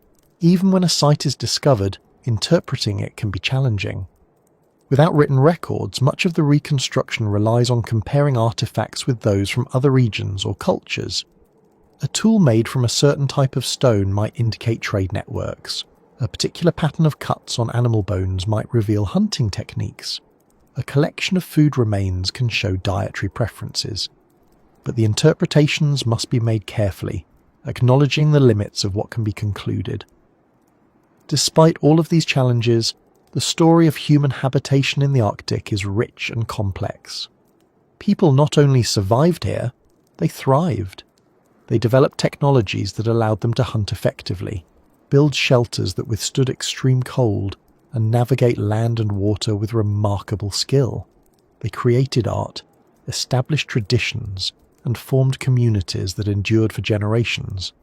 Their knowledge of the environment was precise and extensive. They understood animal migrations, weather patterns, and ice behavior in ways that modern science is still learning to appreciate.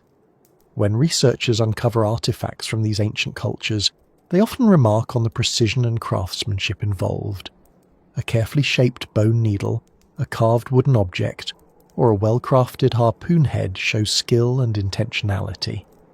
These objects remind us that the people who lived here were not defined by hardship alone. They were creative, resourceful, and deeply connected to their surroundings. Their knowledge shaped their lives and helped them adapt to conditions that most of us today would find overwhelming. The Arctic's hidden past isn't limited to distant eras. Even more recent periods contain stories that remain partially untold. Trading posts, whaling stations, and temporary camps built during the last few centuries have decayed or disappeared. Some structures collapsed under snow load. Others were dismantled or repurposed. Many items left behind, such as iron tools, pottery fragments, or personal belongings, now lie scattered across regions where weather can bury or scatter them unpredictably.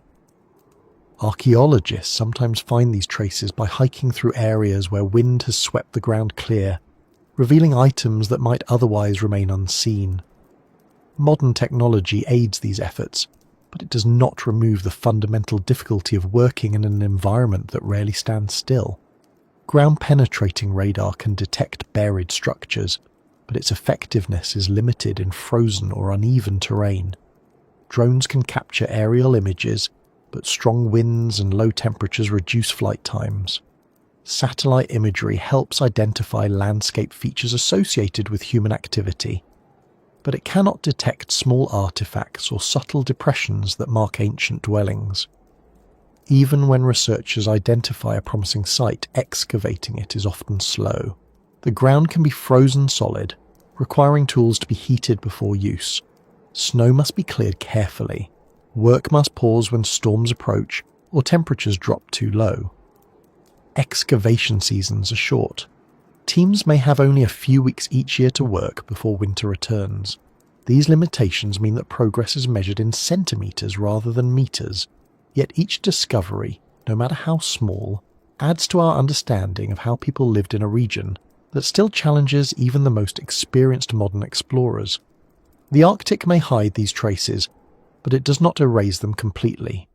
They remain beneath the surface, waiting for the right moment to reappear, shaped by the same forces that once shaped the lives of the people who left them behind.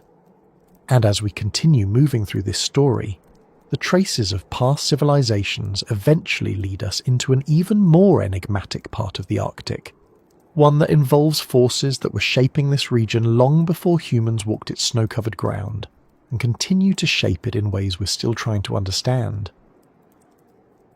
As you move from the Arctic's hidden human stories into the deeper layers of its past, it's impossible not to wonder how many elements of this region remain misunderstood simply because our tools can only do so much. The Arctic doesn't just challenge our senses with distance, cold, and darkness. It also tests the limits of our instruments, bending their accuracy in ways that remind us we are working in a place shaped by forces far older and stronger than any device we bring with us. One of the most elusive of these forces is the magnetic environment of the far north, an area where the closeness of Earth's magnetic field introduces behaviours that distort readings, twist signals, and interfere with navigation in subtle but persistent ways. It's easy to underestimate how significant these distortions are until you watch instruments that function perfectly elsewhere begin to falter as you travel farther toward the pole. To understand why this happens, you have to picture the Earth's magnetic field as something more active and layered than the simple lines drawn on diagrams. These magnetic lines don't exist in flat planes. They curve and dip, especially near the poles, where they plunge steeply into the Earth. This inclination, known as magnetic dip, causes compass needles to tilt rather than point cleanly along the surface. The farther north you travel, the more pronounced this tilt becomes. Near the magnetic pole, a compass needle doesn't settle horizontally at all. It points downward, making it unreliable for determining direction. You can hold the compass steady, but the needle won't behave the way you expect. It may spin, wobble, or lean, depending on small variations in magnetic strength. This isn't a flaw in the compass, it's simply responding to the environment.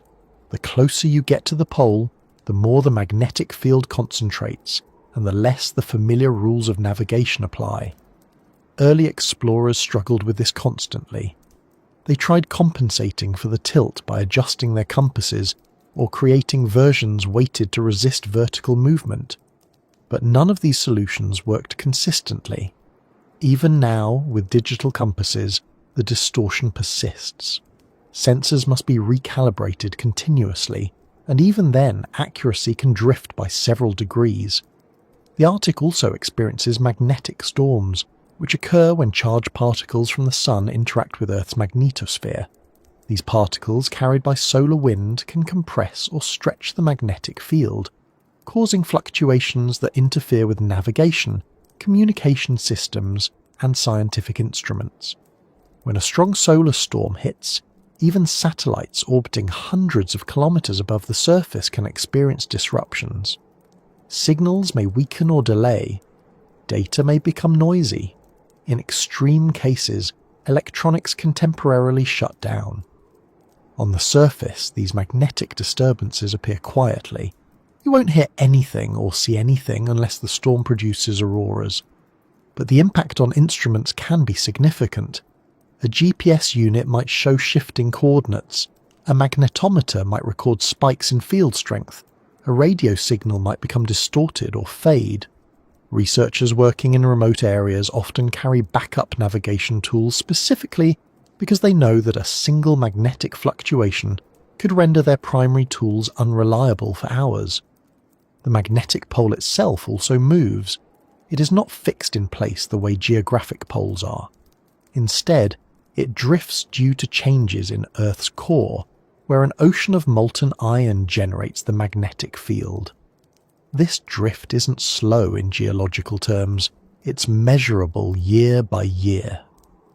In the early 20th century, the magnetic pole moved gradually. In recent decades, its movement accelerated, shifting dozens of kilometers annually.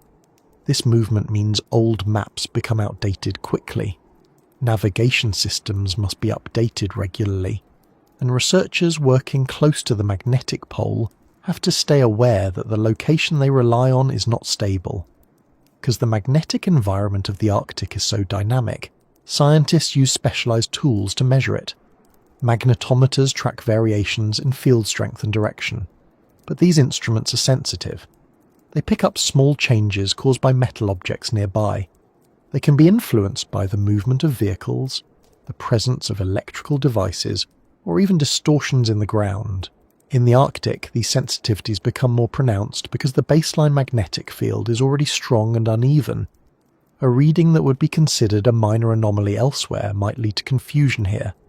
One of the more surprising challenges involves airborne surveys. When aircraft equipped with magnetometers fly over the Arctic, they must maintain very specific altitudes and orientations. A slight tilt of the aircraft can distort the reading. Turbulence caused by sudden wind shifts can alter data. Even ice accumulation on the plane's wings can influence results. These surveys are essential for mapping magnetic variations across the region, but they require careful calibration that accounts for both equipment limitations and environmental conditions. Submarine surveys face their own set of problems. Beneath the ice, GPS does not function, and magnetic compasses are unreliable. Submarines use inertial navigation systems, which track movement relative to previous positions, but these systems drift over time and must be corrected periodically.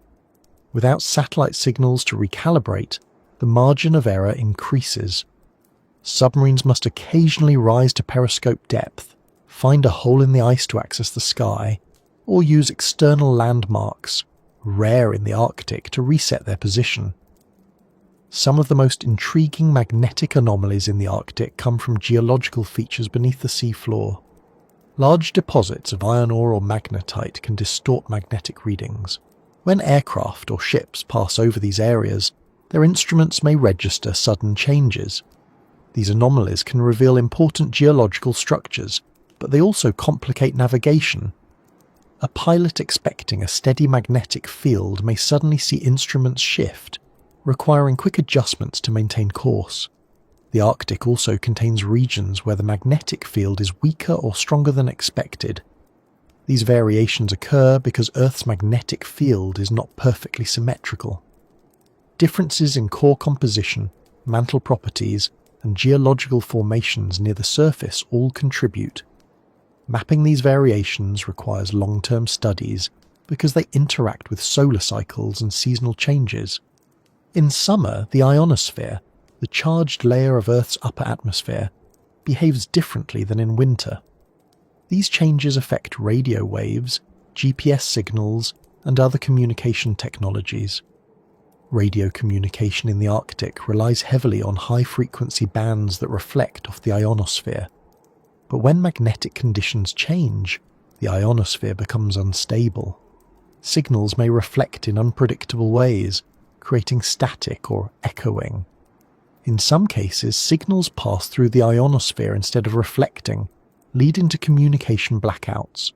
Researchers working far from established stations must prepare for these possibilities.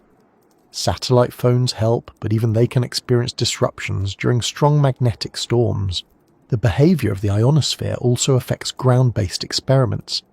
Instruments that measure atmospheric composition or temperature may encounter interference. A device that functions flawlessly elsewhere might produce inconsistent readings here. Researchers must filter out magnetic noise from their data, but doing so requires understanding the exact source and nature of the interference, a task that becomes difficult when the environment itself is part of the signal. Many of these magnetic phenomena interact with each other, creating layers of complexity. When solar activity increases, the magnetosphere becomes more dynamic. This change affects the ionosphere, which in turn influences radio communication and GPS accuracy.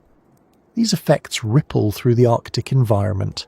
Each fluctuation can alter conditions for field researchers, pilots, and navigators. Despite all these challenges, understanding Arctic magnetism is essential for several areas of research.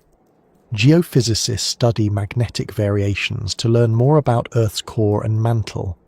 Oceanographers use magnetic data to track seafloor features. Atmospheric scientists monitor magnetic storms to understand their impact on weather and communication.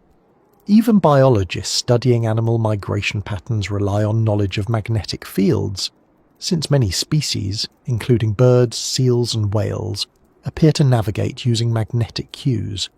If the magnetic field shifts, these animals may alter their routes. Understanding these changes helps explain shifts in behaviour seen across the region. There is also an important historical dimension to Arctic magnetism.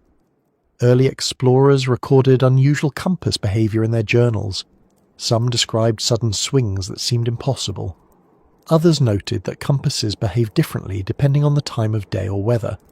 These observations, though made without modern instruments, align with what we now know about magnetic fluctuations.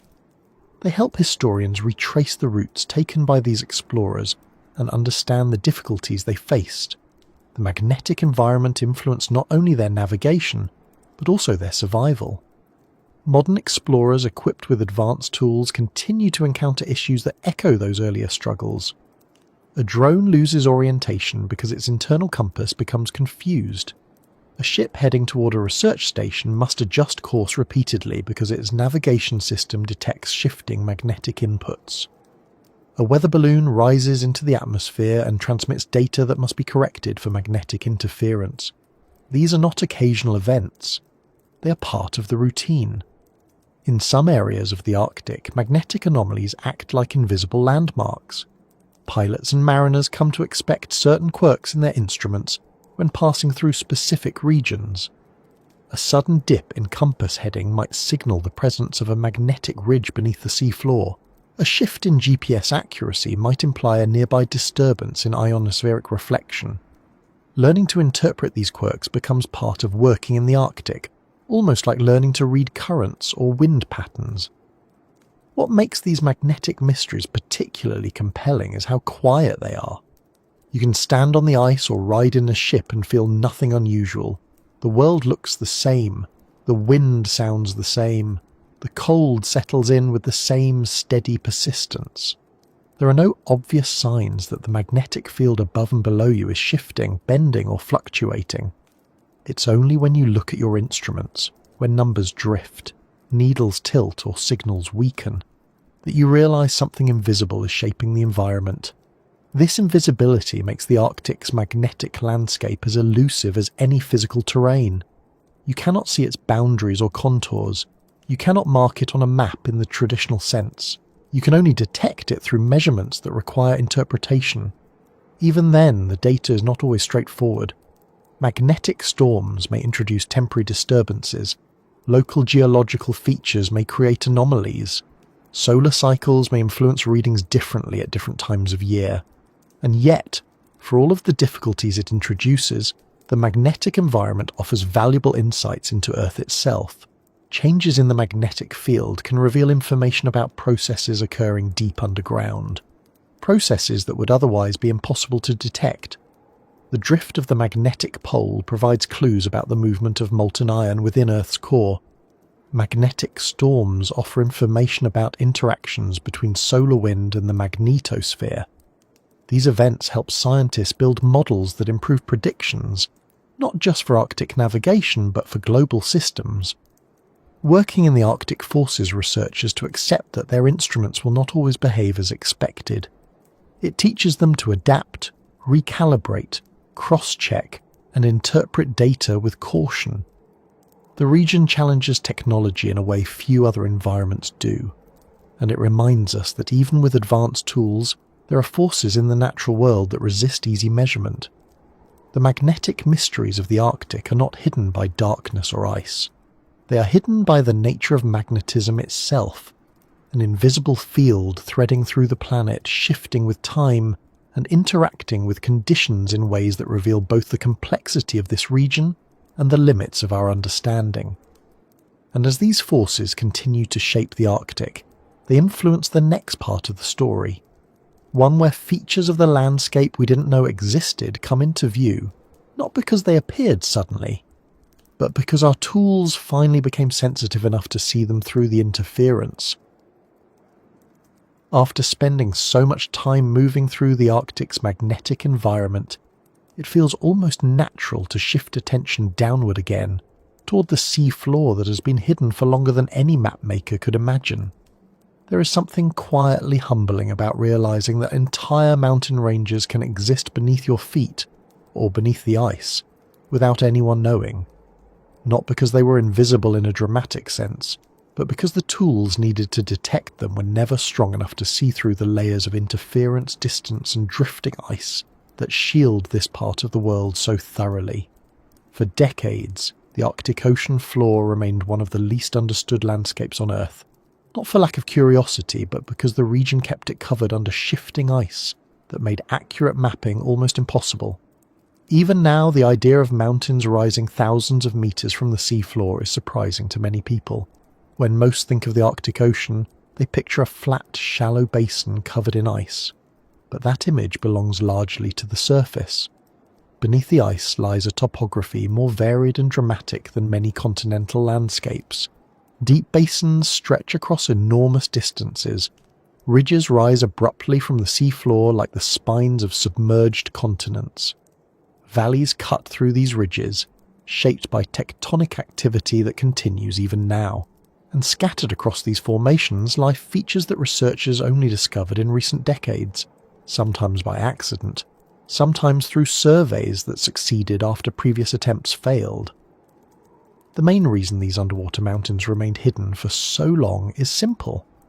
The Arctic's ice cover blocks traditional mapping methods. Most ocean floors are mapped using ship-based sonar, which sends sound waves downward and measures the time it takes for the echoes to return. But in the Arctic, thick ice prevents ships from moving freely.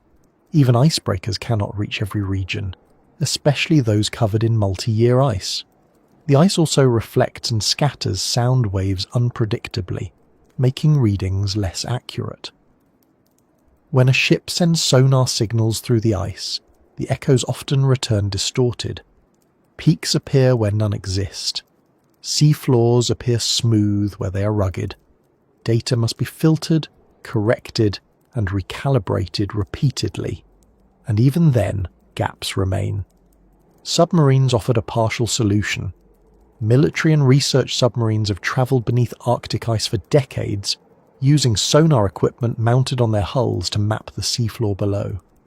These surveys revealed the first hints of unexpected features: elevations where the seafloor rose sharply, depressions carved into the basin, and ridges that seemed far too tall to be chance formations. But because submarine missions were limited in duration and scope, they could only cover small sections at a time. The Arctic is vast, and the work required to stitch together these small sections into a complete map took years.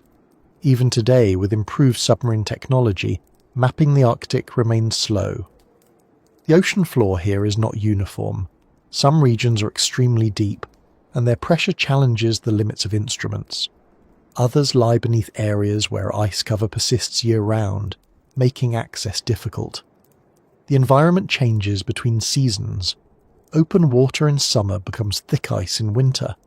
Storms shift ice patterns that redefine where submarines can safely surface. Each of these factors restricts the windows available for exploration. The mountains hidden beneath the Arctic ice are part of several major geological features. One of the largest is the Lomonosov Ridge, a vast underwater mountain chain stretching across the Arctic basin. Before it was discovered, scientists believed the Arctic Ocean was relatively featureless. The existence of the ridge transformed their understanding. It showed that the Arctic was not a simple bowl, but a region shaped by tectonic forces similar to those that formed mountains on land. The ridge rises several kilometres from the seafloor and spans a distance comparable to major mountain ranges elsewhere. But the Lomonosov Ridge is just one part of the story. Additional ridges, such as the Alpha Mendeleev Ridge and the Gakkel Ridge, contribute to a complex underwater landscape. The Gakkel Ridge in particular is notable because it represents the slowest spreading mid-ocean ridge on Earth. This means tectonic plates move apart here at a rate much slower than in other oceans, creating volcanic activity that is difficult to detect but significant over geological timescales. Volcanoes along this ridge release heat and minerals, influencing local ecosystems and contributing to the formation of new seafloor. These ridges and mountains remained hidden, not only because of ice cover, but also because their remote location made early exploration nearly impossible. Even when submarines began to reveal their presence, mapping was limited by technology. Early sonar lacked the resolution needed to capture detailed topography. Readings could suggest the presence of a ridge, but not its exact shape. In some regions, the data was so noisy that scientists debated whether they were seeing real features or artifacts. It took decades of improved sonar, better access, and more sophisticated analysis before the true scale of these formations became clear. Part of the challenge lies in the nature of the Arctic environment. Cold water can distort sound waves. Temperature layers create variations in density that reflect sonar unevenly. Ice cover introduces echoes that must be filtered out. The combination of these factors forces researchers to use multiple methods to confirm the presence of underwater features. They rely on satellite altimetry, which measures small variations in sea surface height caused by gravity anomalies beneath the water. A mountain on the seafloor exerts gravitational pull that slightly raises the surface above it. It's a subtle signal, detectable only through highly sensitive instruments on satellites. But even this method has limitations. Sea ice interferes with readings. Waves create noise. Only when satellite, submarine and ship data overlap can scientists confidently map the seafloor. Finding hidden mountains is only part of the story. Understanding what they mean requires studying their composition, formation, and influence on the Arctic system. Geological samples from these regions are rare because collecting them requires specialized equipment. A dredge lowered from a ship can collect rocks from the seafloor, but only if the ship can get close enough to open water. Landing instruments directly on the ridge flanks is even more challenging. Submersibles capable of reaching these depths must navigate beneath ice, while avoiding pressure ridges, ice keels, and unpredictable currents. When researchers do manage to retrieve samples, they reveal information about ancient volcanic activity, mineral deposits, and the history of plate movement. Some rocks show signs of hydrothermal activity, mineral-rich hot water that seeps through seafloor fractures. Hydrothermal vents are more difficult to find in the Arctic than in other oceans, but several have been documented along the Gakkel Ridge. These vents support unique ecosystems that rely not on sunlight but on chemical energy. Microorganisms here use minerals as fuel, forming the base of food webs that include tube worms and other deep-sea creatures. Studying these organisms helps scientists understand how life adapts to extreme conditions, offering insights into the limits of biological resilience. Mapping underwater mountains also has important implications for understanding ocean currents. Seafloor features influence how water flows through the basin. Ridges act as barriers that redirect currents. Valleys channel water in specific directions. These movements distribute heat, nutrients, and salinity throughout the Arctic. A ridge that rises several kilometers from the seafloor can divide water masses, shaping circulation patterns that influence everything from sea ice formation to marine life distribution. One of the most intriguing aspects of these hidden mountains is how recently many of them were confirmed. Some were suspected based on early sonar readings, but not fully visualized until the late 20th or early 21st century. Others were entirely unknown until submarine missions or satellite data revealed their signatures.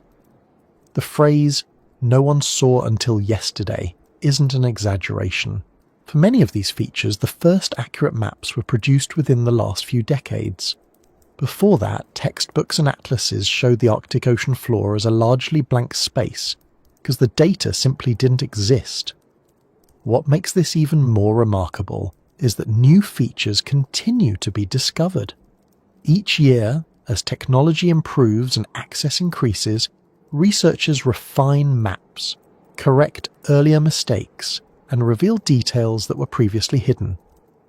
Mountains once thought to be small bumps on the seafloor turn out to be significant structures. Valleys appear deeper than originally measured. Ridges extend farther than expected. Sometimes entire sections of the seafloor are reinterpreted because new data contradict earlier assumptions.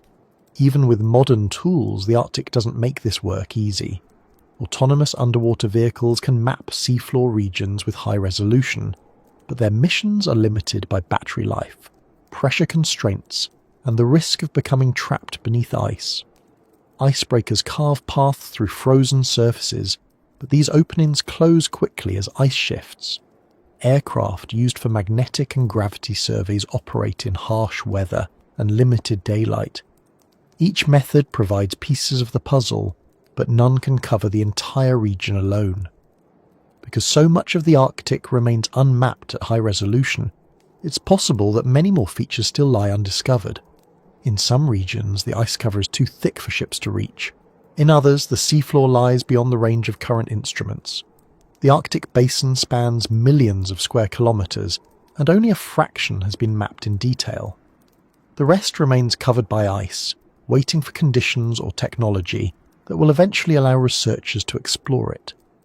As you imagine these hidden mountains stretching beneath the ice, it becomes clear how much of the Arctic remains unknown. Not because the region is unwilling to be understood, but because the combination of ice cover, magnetic interference, depth, cold, and instability creates real limits for exploration. Even when researchers know where to look, they must wait for conditions to align. A patch of open water, a clear weather window, a stable ice platform, or a submarine mission capable of reaching the right area. The existence of these underwater mountains also has implications beyond geology. They play a role in territorial claims, as nations use geological evidence to extend their continental shelves legally. This creates additional urgency to map the region accurately, but it also increases the pressure to obtain samples and confirm interpretations. Geological complexity means that even small errors can have significant consequences, both scientifically and politically. Despite all these layers of difficulty, the sense of discovery in this part of the Arctic remains powerful. The moment when a sonar image reveals an unexpected rise, or when a gravity anomaly matches the signature of a ridge, or when a submarine captures footage of a seafloor slope no one has seen before, becomes a moment that shifts understanding. It adds to the growing realization that the Arctic Ocean floor is not a blank frozen void, but a dynamic landscape shaped by forces that continue to act beneath the ice. And yet, for every confirmed feature, there are others suggested only by fragments of data, anomalies in sonar readings, subtle variations in satellite measurements, or signals recorded briefly before interference overwhelmed them. These hints suggest that the Arctic still holds formations that remain out of reach for now. They may be tall or subtle, isolated or part of larger chains, volcanic or sedimentary. Whatever their nature, they contribute to the understanding that the Arctic is a region that reveals itself slowly, allowing glimpses of its deeper structure only when conditions permit. Thinking about these hidden mountains, it becomes easier to recognize how much of the Arctic's mystery comes not from deliberate concealment, but from natural barriers that challenge even our most advanced methods. And as exploration continues, these barriers lead naturally into the next part of the story, a part that deals with something even less accessible than mountains, the deep water itself, where pressure and darkness combine to create a realm that keeps its secrets even more securely than the ice above. After immersing yourself in the unseen mountain ranges beneath the Arctic ice, it becomes natural to start thinking about the spaces that stretch even deeper, places where light never reaches, pressure rises far beyond the limits of most technology, and the cold settles into levels that even the most resilient organisms struggle to endure.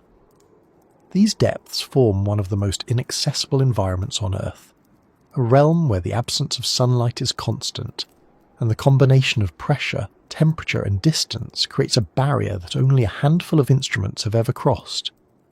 People often imagine the deep ocean as a dark expanse, with occasional creatures drifting through it, but in the Arctic, this description barely captures how remote and resistant the deep water truly is.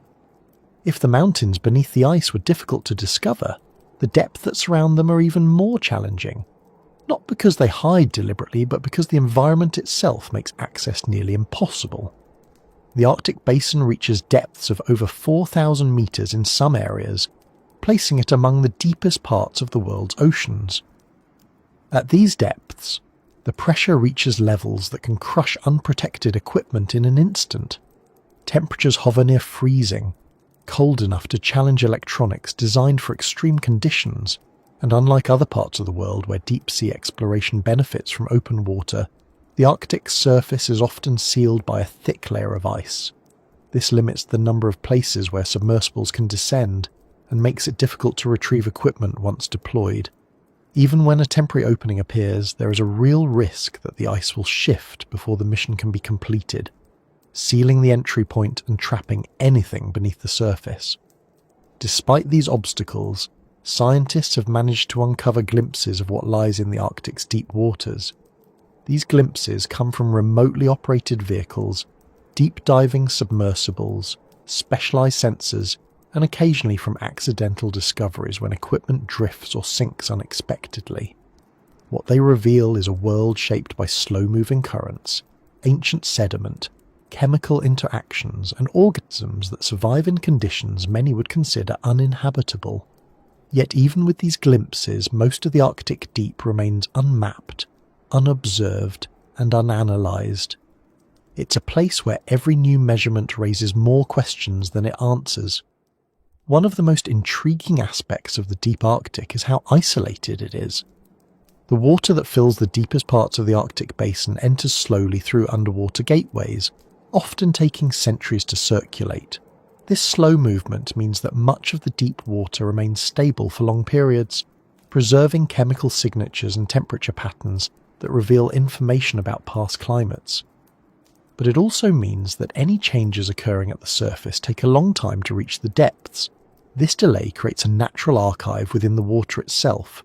If you could analyze the chemical composition of these layers with perfect precision, you would find evidence of atmospheric changes, ocean circulation patterns, and even shifts in biological productivity from centuries ago. Reaching these deep layers requires instruments capable of surviving the descent and the pressure at the bottom. Specialized sensors attached to weighted frames can be lowered through leads in the ice, but their cables must be carefully monitored. If the ice begins to close, the frame may become stuck. If the cable freezes to the surface, retrieval becomes dangerous. In some cases, researchers release free-floating instruments designed to drift with deep currents. These devices record temperature, salinity and pressure before eventually rising to the surface when their mission is complete. But in the Arctic, rising to the surface doesn't guarantee retrieval. An instrument may surface beneath thick ice, making it impossible to locate or recover. Signals may weaken, batteries may fail, the data stored within may never be seen. The deep Arctic holds geological stories that remain largely unexplored. Sediments accumulate here slowly, layer by layer, forming a record of environmental conditions stretching back thousands of years. In other oceans, researchers collect sediment cores using long tubes driven into the seafloor. These cores reveal past climates, volcanic events, biological shifts, and chemical changes. But in the Arctic's deep basins, collecting such cores is difficult. Ships cannot remain stable over a single location for long. Ice drifts, currents shift, and the equipment needed to reach the seafloor must withstand both intense pressure and the risk of becoming trapped. Even when cores are collected successfully, they represent only small sections of a vast and varied seafloor. Some of the most valuable information hidden in the deep water relates to the movement of heat through the ocean. The Arctic plays a significant role in global temperature regulation, and the distribution of heat within the deep basin influences how sea ice forms and melts. Water entering the Arctic from the Atlantic brings warmth that sinks into intermediate layers, creating a distinct structure where cold, less salty water floats above warmer, saltier water. The boundary between these layers shifts depending on climate conditions. If warm water rises too high, it can melt sea ice from below. If it remains stable, the ice cover grows. This balance, however, is delicate. Changes in atmospheric conditions, such as increased wind or shifts in pressure systems, can disturb the layers. Deep storms or turbulence created by underwater ridges can mix the layers. Tracking these changes requires long-term monitoring from instruments placed at various depths, but the deeper the instrument, the harder it is to maintain. Some sensors survive for years, recording data continuously. Others fail early. Some drift into areas where retrieval is nearly impossible. The result is a patchwork of deep water data, enough to suggest patterns, but not enough to answer all the questions researchers have. Biological life in the deep Arctic is another story that remains partially untold. Unlike the surface waters, where sunlight drives photosynthesis, the deep ocean relies on the slow descent of organic material from above. This material, often referred to as marine snow, includes dead plankton, organic particles, and the remains of organisms that drift downward. The amount of marine snow reaching the deep Arctic is small compared to other regions, making food scarce. Because of this scarcity, many deep-sea organisms move slowly, conserve energy, and have long lifespans.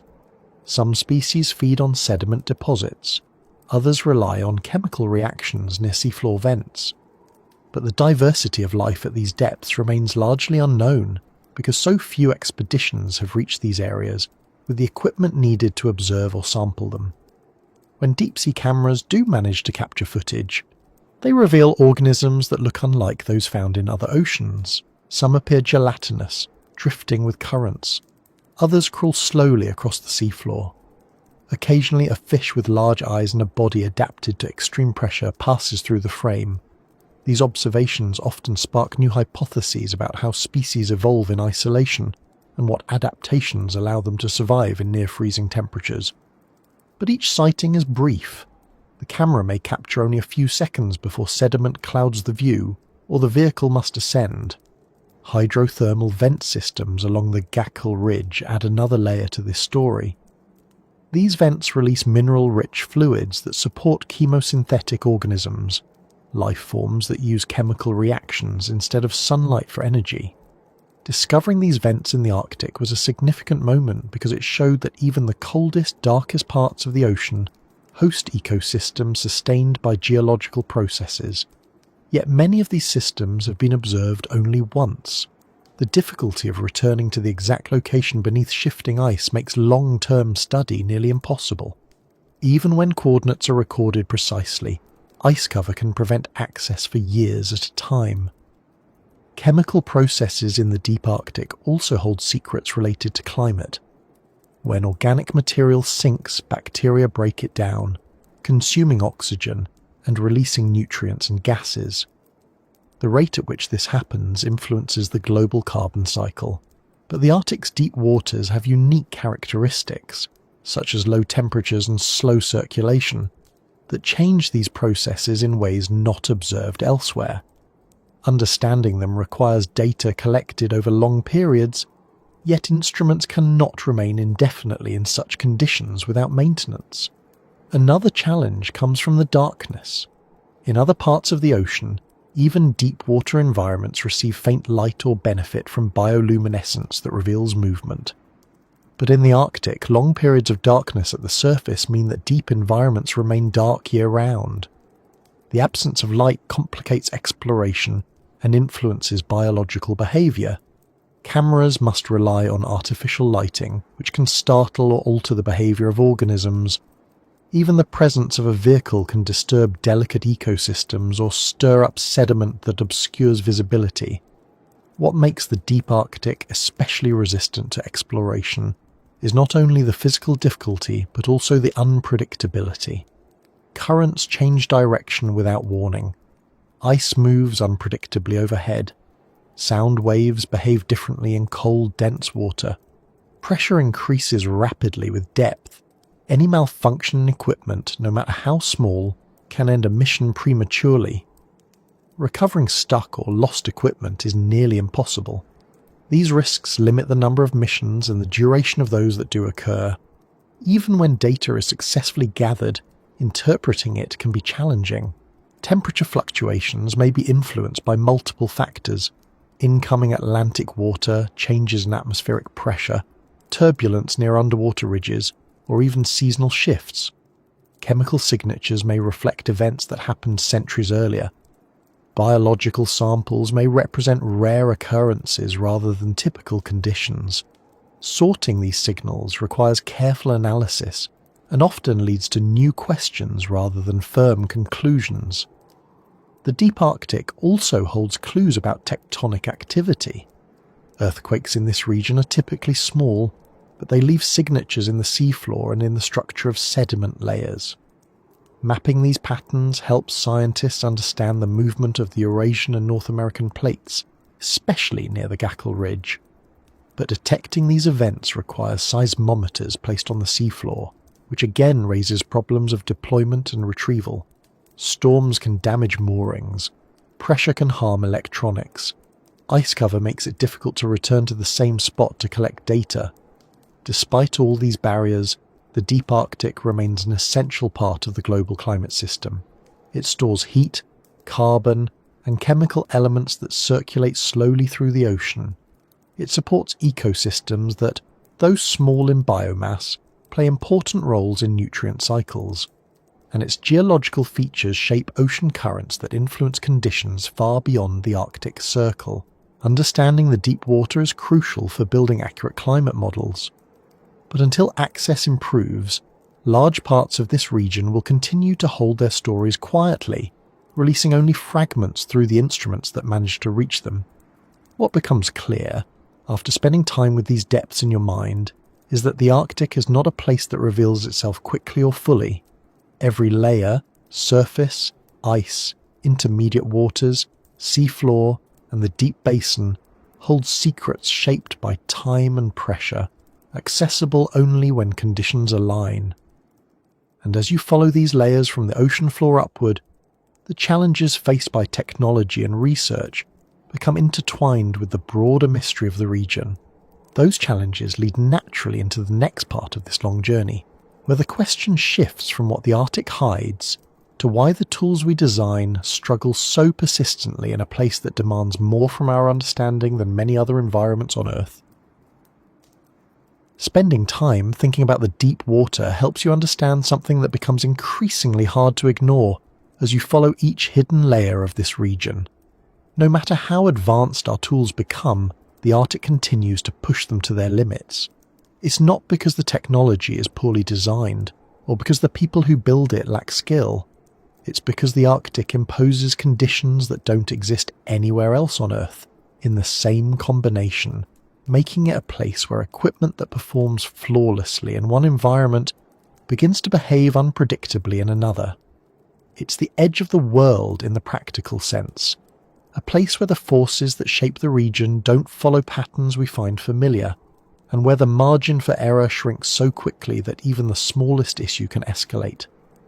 When researchers travel here, they bring tools forged from decades of innovation, yet the Arctic often reminds them that innovation itself has limits. One of the first obstacles technology faces in the Arctic is the cold. Many instruments are rated for low temperatures, but the temperatures in this region can drop well below those limits. Batteries lose capacity rapidly in the cold. Lubricants thicken or freeze. Electronics slow down. Wires become brittle. LCD screens darken. Even metals contract in ways that strain bolts and casings. A device designed to work at -20 degrees may behave unpredictably at -40, and temperatures can fall much lower in certain areas. If a storm moves through, the wind chill can reduce the effective temperature to levels that make even simple maintenance difficult. A researcher might know exactly how to fix a faulty connector, but if exposed skin freezes in seconds, the solution becomes less straightforward. Extreme cold affects more than just small devices. Large machines, icebreakers, aircraft, drilling equipment, and autonomous vehicles must endure stresses that are hard to simulate in testing environments. Diesel engines require special additives to prevent fuel from gelling. Hydraulic systems become sluggish. Rubber seals stiffen and crack. Ice forms in vents and exhaust systems. Even steel becomes less flexible, introducing the risk of fractures when machinery is exposed to sudden stress. Engineers design Arctic-capable equipment with these challenges in mind, but no design can fully eliminate the strain imposed by prolonged cold.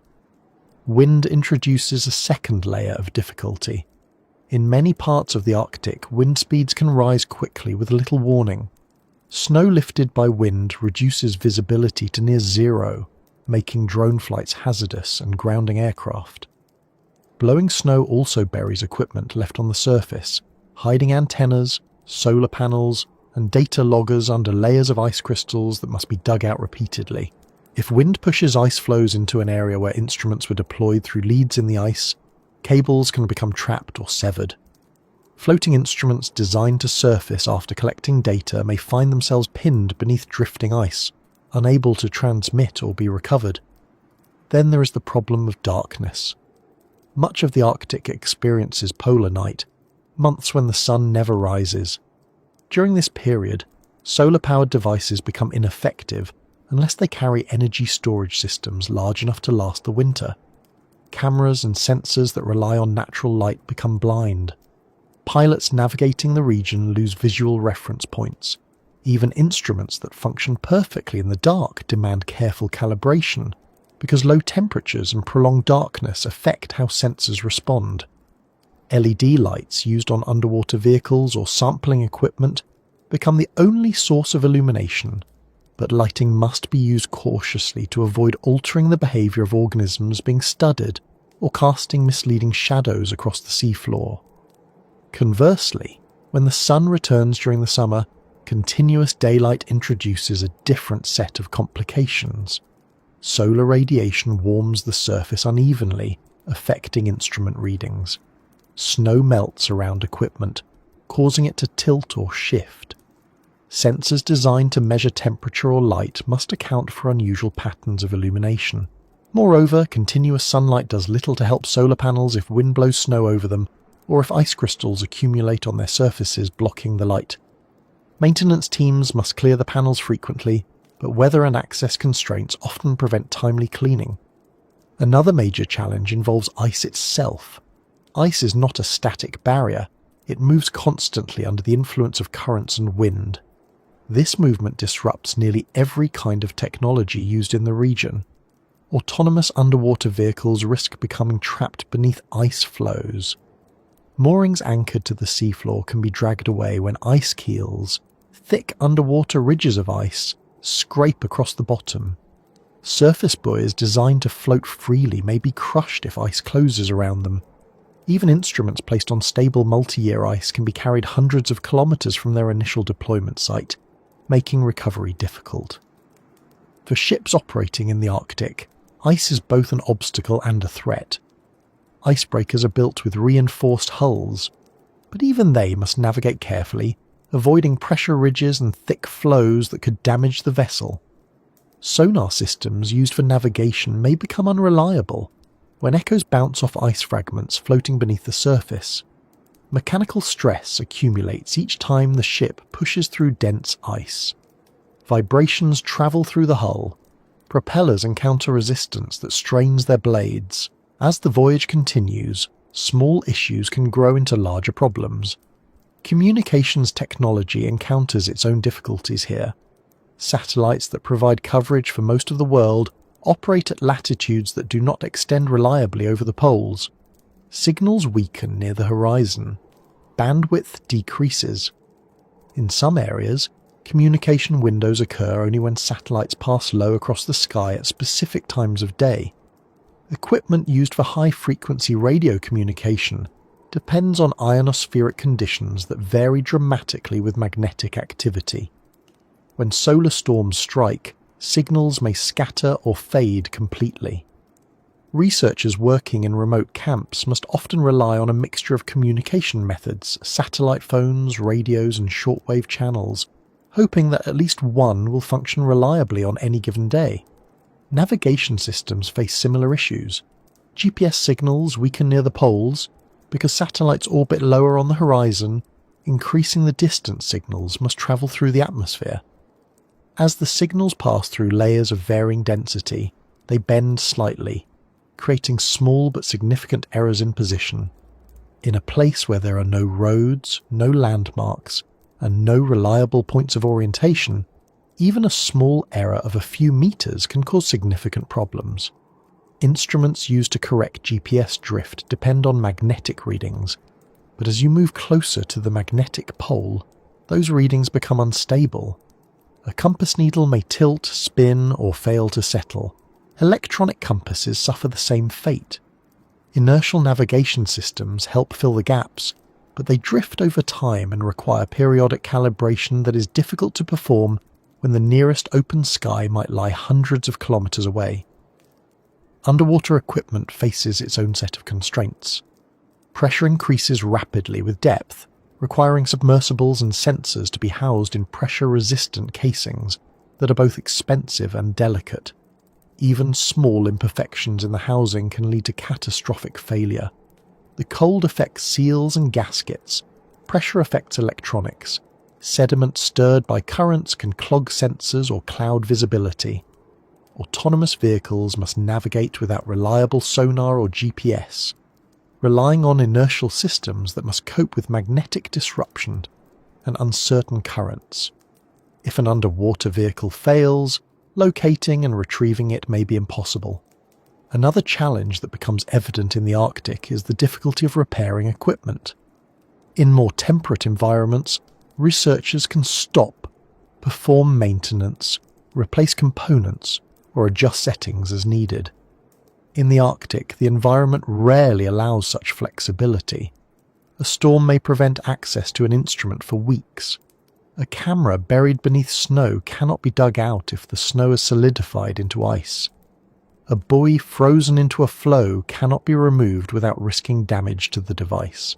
Even simple repairs, tightening bolts, replacing batteries, clearing lenses, become complex tasks that require planning, tools, and suitable weather. Because the Arctic is remote, supply chains are limited. Replacement parts may take weeks or months to arrive. If an instrument fails early in the season, researchers may not be able to replace or repair it before the next year. This forces teams to plan carefully, bringing redundancies and backup systems whenever possible. But redundancies add weight, require more storage, and increase transportation costs. For airborne missions, excess weight affects fuel efficiency. For sledges pulled across ice, it adds strain. For ships, it increases the amount of cargo space needed. Technology also fails because the Arctic environment is constantly shifting. A carefully placed sensor may sink as the ice beneath it melts. A weather station may tilt as permafrost thaws unevenly. Even instruments mounted on bedrock can become misaligned if the ground heaves during freeze-thaw cycles. These small shifts introduce errors that must be corrected, but monitoring them requires consistent measurements, which are not always feasible. The Arctic atmosphere introduces yet another layer of difficulty. Moisture freezes onto exposed surfaces, forming frost that interferes with cameras, drones, and even simple instruments like thermometers.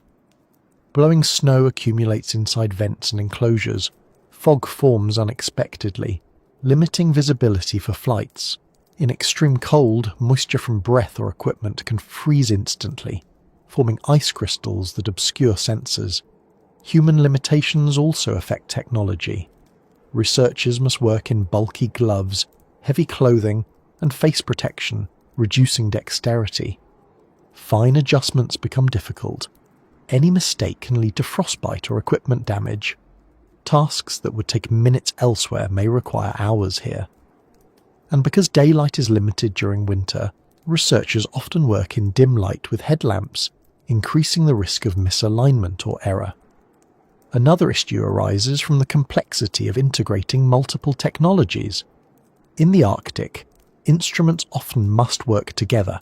A camera with a temperature sensor, a drone with a magnetometer, an underwater vehicle with a sonar array. When one part of the system fails, it affects the others. Cold temperatures can cause communication delays between components. Batteries that power one device may drain faster than expected, affecting the entire system. Troubleshooting in these conditions requires patience, but time is usually limited by weather windows. The challenges faced by technology here are amplified by the fact that every expedition is time-sensitive. During the brief summer, researchers must gather as much data as possible before ice formed again. During winter, windows of stable weather are rare. If a mission is delayed, there may not be another opportunity for months. These constraints push technology into environments where it must function continuously for long periods without maintenance, something few instruments are designed to do. Despite these setbacks, technological progress continues.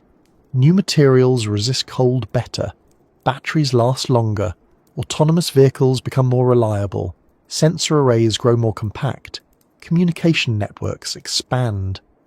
Yet each advancement reveals new challenges as the Arctic continues to push back in ways that highlight gaps in understanding. The region remains a proving ground for innovation, a place where tools are tested under conditions that exaggerate every weakness and reward only the most robust designs. Even with these improvements, the Arctic holds on to its secrets. Our tools fail not because they are inadequate, but because the environment demands a level of adaptability that remains beyond current engineering. And as you follow these struggles across ice, water and sky, it becomes clear that the Arctic's resistance isn't a barrier to progress, but part of the story itself, leading you toward a final realization about what this region teaches us, something that extends beyond technology, beyond exploration, and into the deeper question of what the Arctic reveals about the limits of human readiness.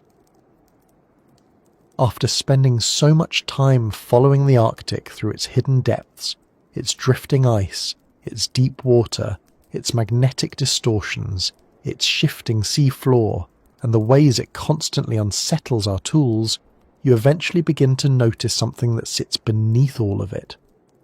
None of these layers exist in isolation. None of them act independently. Every part of the Arctic, whether it is visible, buried, or steeped in darkness, has a way of pointing back toward something larger, something that isn't found in a single measurement or a set of graphs, but in the way the region responds to us when we try to understand it. The Arctic does not hold its mysteries out of secrecy. It holds them because many of the conditions it contains stretch beyond the systems humans are accustomed to working within. And the more time you spend tracing these threads, the more it becomes clear that some of the Arctic's greatest lessons are not about the region itself, but about the assumptions we bring with us when we study it. A good place to see this is in the way the Arctic refuses to allow certainty. Everywhere else on Earth, we expect that with enough measurements, enough tools and enough effort, we can build a picture that explains how a place works. But in the Arctic, explanations always feel temporary.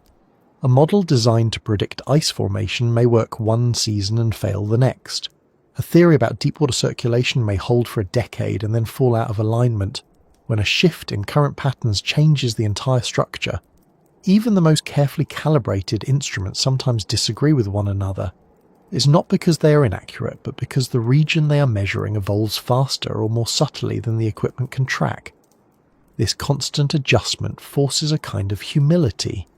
For every successful expedition, there are days when ice closes unexpectedly, when instruments freeze, when storms interrupt the work, or when months of planning collapse because the environment changes faster than anticipated. The Arctic teaches patience, not by offering slow results, but by showing that rushing is impossible here. Weather moves in ways that leave no room for shortcuts. Ice dictates schedules. darkness limits activity, even daylight, when it returns, arrives at angles that change how instruments behave. Trying to force the Arctic into a timetable rarely works. Instead, researchers learn to wait, adapt, and allow the environment to set the pace. Another lesson comes from the way the Arctic blends extremes. In most places, you can separate processes into categories: atmospheric, geological, biological, oceanographic. In the Arctic, these categories overlap constantly. A change in wind direction affects the shape of ice. A shift in ice affects the availability of light under the surface. Light availability influences algae growth. Algae influence zooplankton. Zooplankton affect fish. Fish affect predators. The predators influence nutrient distribution, which can alter local ocean chemistry. Chemistry affects freezing rates, which influence ice structure. Around and around it goes, not as a simple chain, but as a network of connections that shift depending on the season, the year, the larger climate, and even the time of day. This interconnectedness reveals that the Arctic is not a region that can be understood simply through isolated measurements. It requires an approach shaped by relationships between water layers, between ecosystems, between geological structures, between the atmosphere and the ocean. And because these relationships are influenced by variables that change constantly, the Arctic becomes a place where certainty is always accompanied by hesitation. Every conclusion requires a footnote. Every answer carries an implied continuation. That continuation is not a limitation of science, but a recognition that the Arctic's complexity mirrors something deeper about the world we live in. One of the most striking examples of this complexity is reflected in how the Arctic responds to warming. Many people imagine climate change as a steady increase in temperature, but in the Arctic, warming is not a simple trend. It accelerates in some areas and slows in others. It affects ice thickness differently than ice extent. It alters precipitation patterns unpredictably. It changes the timing of freeze-up and break-up. It affects migration routes, breeding cycles, and feeding patterns across numerous species. Some responses occur quickly, others unfold over decades, and each response triggers additional changes that ripple through the region. Take sea ice as an example. When the ice thins, more sunlight reaches the ocean, warming the surface. Warmer water reduces ice formation, allowing larger patches of open water to appear. These patches absorb more heat. The warmth influences cloud formation. Cloud formation influences long-wave radiation. Long-wave radiation affects how quickly the ice grows or melts. This feedback loop is one of the reasons the Arctic warms faster than other parts of the world. But within this loop are smaller loops that complicate the picture. Changes in freshwater input, shifts in wind patterns, variations in atmospheric pressure, and the influence of ocean currents arriving from thousands of kilometers away. Understanding these loops requires recognizing that the Arctic does not behave like a closed system. It is connected to the rest of the planet in ways that aren't always visible. Heat entering the region from the Atlantic can affect ice formation. Ocean currents arriving from the Pacific influence nutrient distribution. Atmospheric patterns reaching from lower latitudes alter cloud behavior. Each of these connections adds to the complexity, showing that the Arctic's response to global change is not simply a local phenomenon, but part of a much larger dynamic. These connections highlight something many people overlook. Studying the Arctic teaches us as much about the rest of the world as it does about the region itself. Another lesson emerges from the way the Arctic holds onto traces of the past. Ice cores store ancient air. Sediment layers preserve long-gone ecosystems. Fossils embedded in permafrost show animals and plants that lived during warmer times.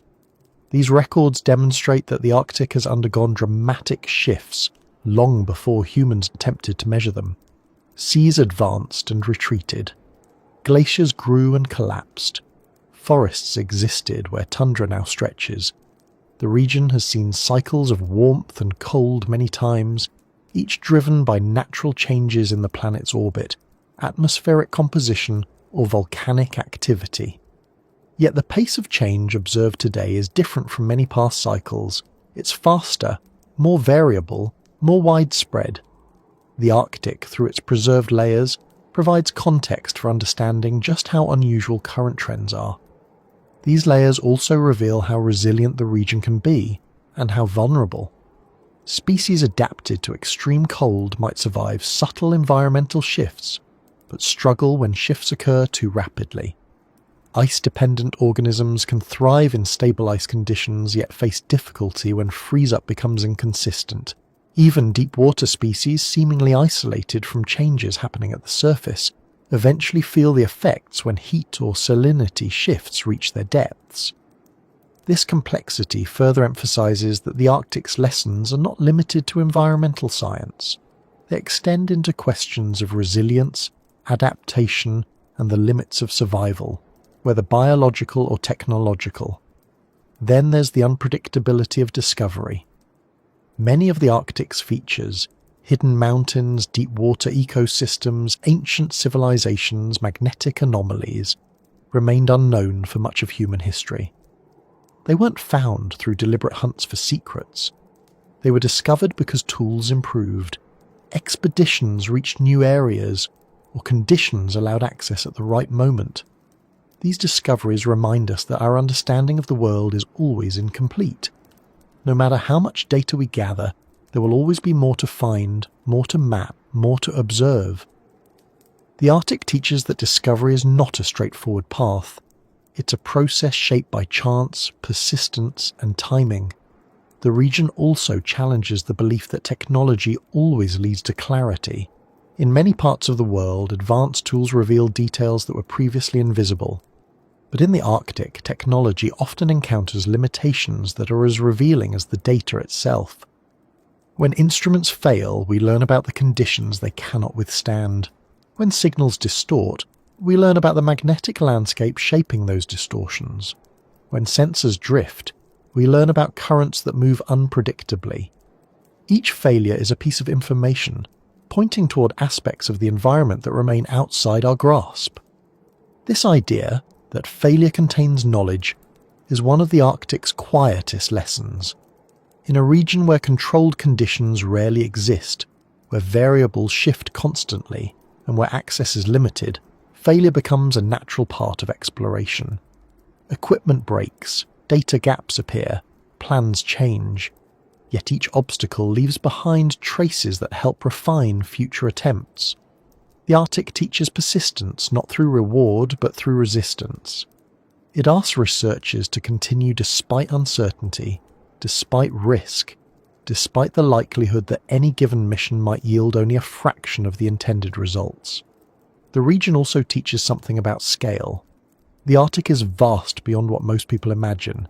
Its distances are large, its depths are extreme. The height of submerged mountains rivals continental ranges. Ice sheets stretch farther than some countries. Storm systems span hundreds of kilometers. Even the smallest features, pockets of fresh water trapped beneath ice, brine channels, networks, or minor ridges on the seafloor, exist within a system that dwarfs human perception. Working within this scale requires constant recalibration of expectations. What we call progress in the Arctic often amounts to gathering one or two pieces of information within a landscape that still contains thousands of unanswered questions. Another lesson comes from silence. The Arctic is often described as quiet, but the silence here is not empty. It's a kind of quiet that comes from distance, cold, and the soft movements of ice. It's a quiet that reveals details many people overlook. When instruments record small vibrations beneath the ice, or when a microphone captures faint creaks from shifting flows, it becomes obvious that silence is not the absence of sound, but the presence of subtle signals that become clear only when louder noise fades away. This teaches patience in observation, waiting long enough to notice the small variations that carry meaning. The Arctic also brings attention to limits, not just technological limits, but cognitive ones. Humans naturally try to fit new information into familiar frameworks. We look for patterns that match our expectations. But in the Arctic, familiar patterns often fall short. Processes behave differently. Systems respond in ways that contradict intuition. Conditions shift too rapidly for assumptions to hold. Studying the region requires letting go of preconceived ideas, accepting that the environment may not align with mental models, and allowing new frameworks to emerge slowly from the evidence. This willingness to accept uncertainty is one of the Arctic's deeper lessons. In many areas of science, uncertainty is viewed as a problem to be solved. In the Arctic, uncertainty is woven into the environment itself. It cannot be erased, only understood. Recognizing this helps researchers approach their work with flexibility, adjusting methods as conditions evolve and accepting that no single model can capture every facet of the region. This acceptance becomes a kind of readiness, not readiness in the sense of certainty, but readiness in the sense of openness to what the environment presents. The Arctic also reveals the importance of timescales. Some processes unfold over minutes, wind shifts, drifting ice, sudden cracks forming on the surface. Others occur over hours or days. Still, others take months, years, or centuries. Climate patterns emerge over decades. Geological shifts unfold over millennia. Biological evolution requires even longer. The Arctic forces researchers to hold multiple timescales in mind simultaneously. A single observation may relate to a momentary event, a seasonal cycle, or a long-term trend. Understanding which timescale applies requires careful interpretation and continuous monitoring. Through all of these lessons, one theme becomes clear. The Arctic asks questions before it provides answers. It prompts consideration of how systems interact, how environments respond to change, and how limits, whether physical, technological, or conceptual, shape understanding. The region reveals that knowledge is not simply a collection of facts, but an evolving process that depends on context, patience, and flexibility. And perhaps the lesson that lingers most strongly is the way the Arctic mirrors the broader uncertainty of the future. In many ways, the region offers a preview of conditions that may become more common elsewhere. Rapid environmental shifts, unpredictable weather patterns, feedback loops that accelerate change, habitats that transform faster than species can adapt. Understanding the Arctic becomes a way of understanding the trajectory of global change, not because the Arctic leads or follows, but because it responds visibly. Its responses are not obscured by dense forests, urban environments, or complex terrain. The Arctic lays its changes out plainly once they reach a measurable threshold. The stories the Arctic teaches are not always comfortable. They reveal limits to control, limits to prediction, and limits to resilience. They show that environments can shift faster than expected, and that technology cannot always keep pace. They remind us that knowledge itself has boundaries, not because curiosity is lacking, but because the world contains complexities that require time to unravel. These lessons are not warnings, but reminders that readiness is not just about preparation. It's about recognizing when assumptions need to be adjusted, when tools need to be redesigned, and when expectations must adapt to the evidence. And as this long exploration continues, the Arctic remains what it has always been, a region that resists simplification, reveals itself in fragments, and offers lessons that unfold slowly. It's a place that teaches not through certainty, but through persistence, not through clarity, but through depth, and not through completion, but through the ongoing process of paying attention to a world that is still revealing itself.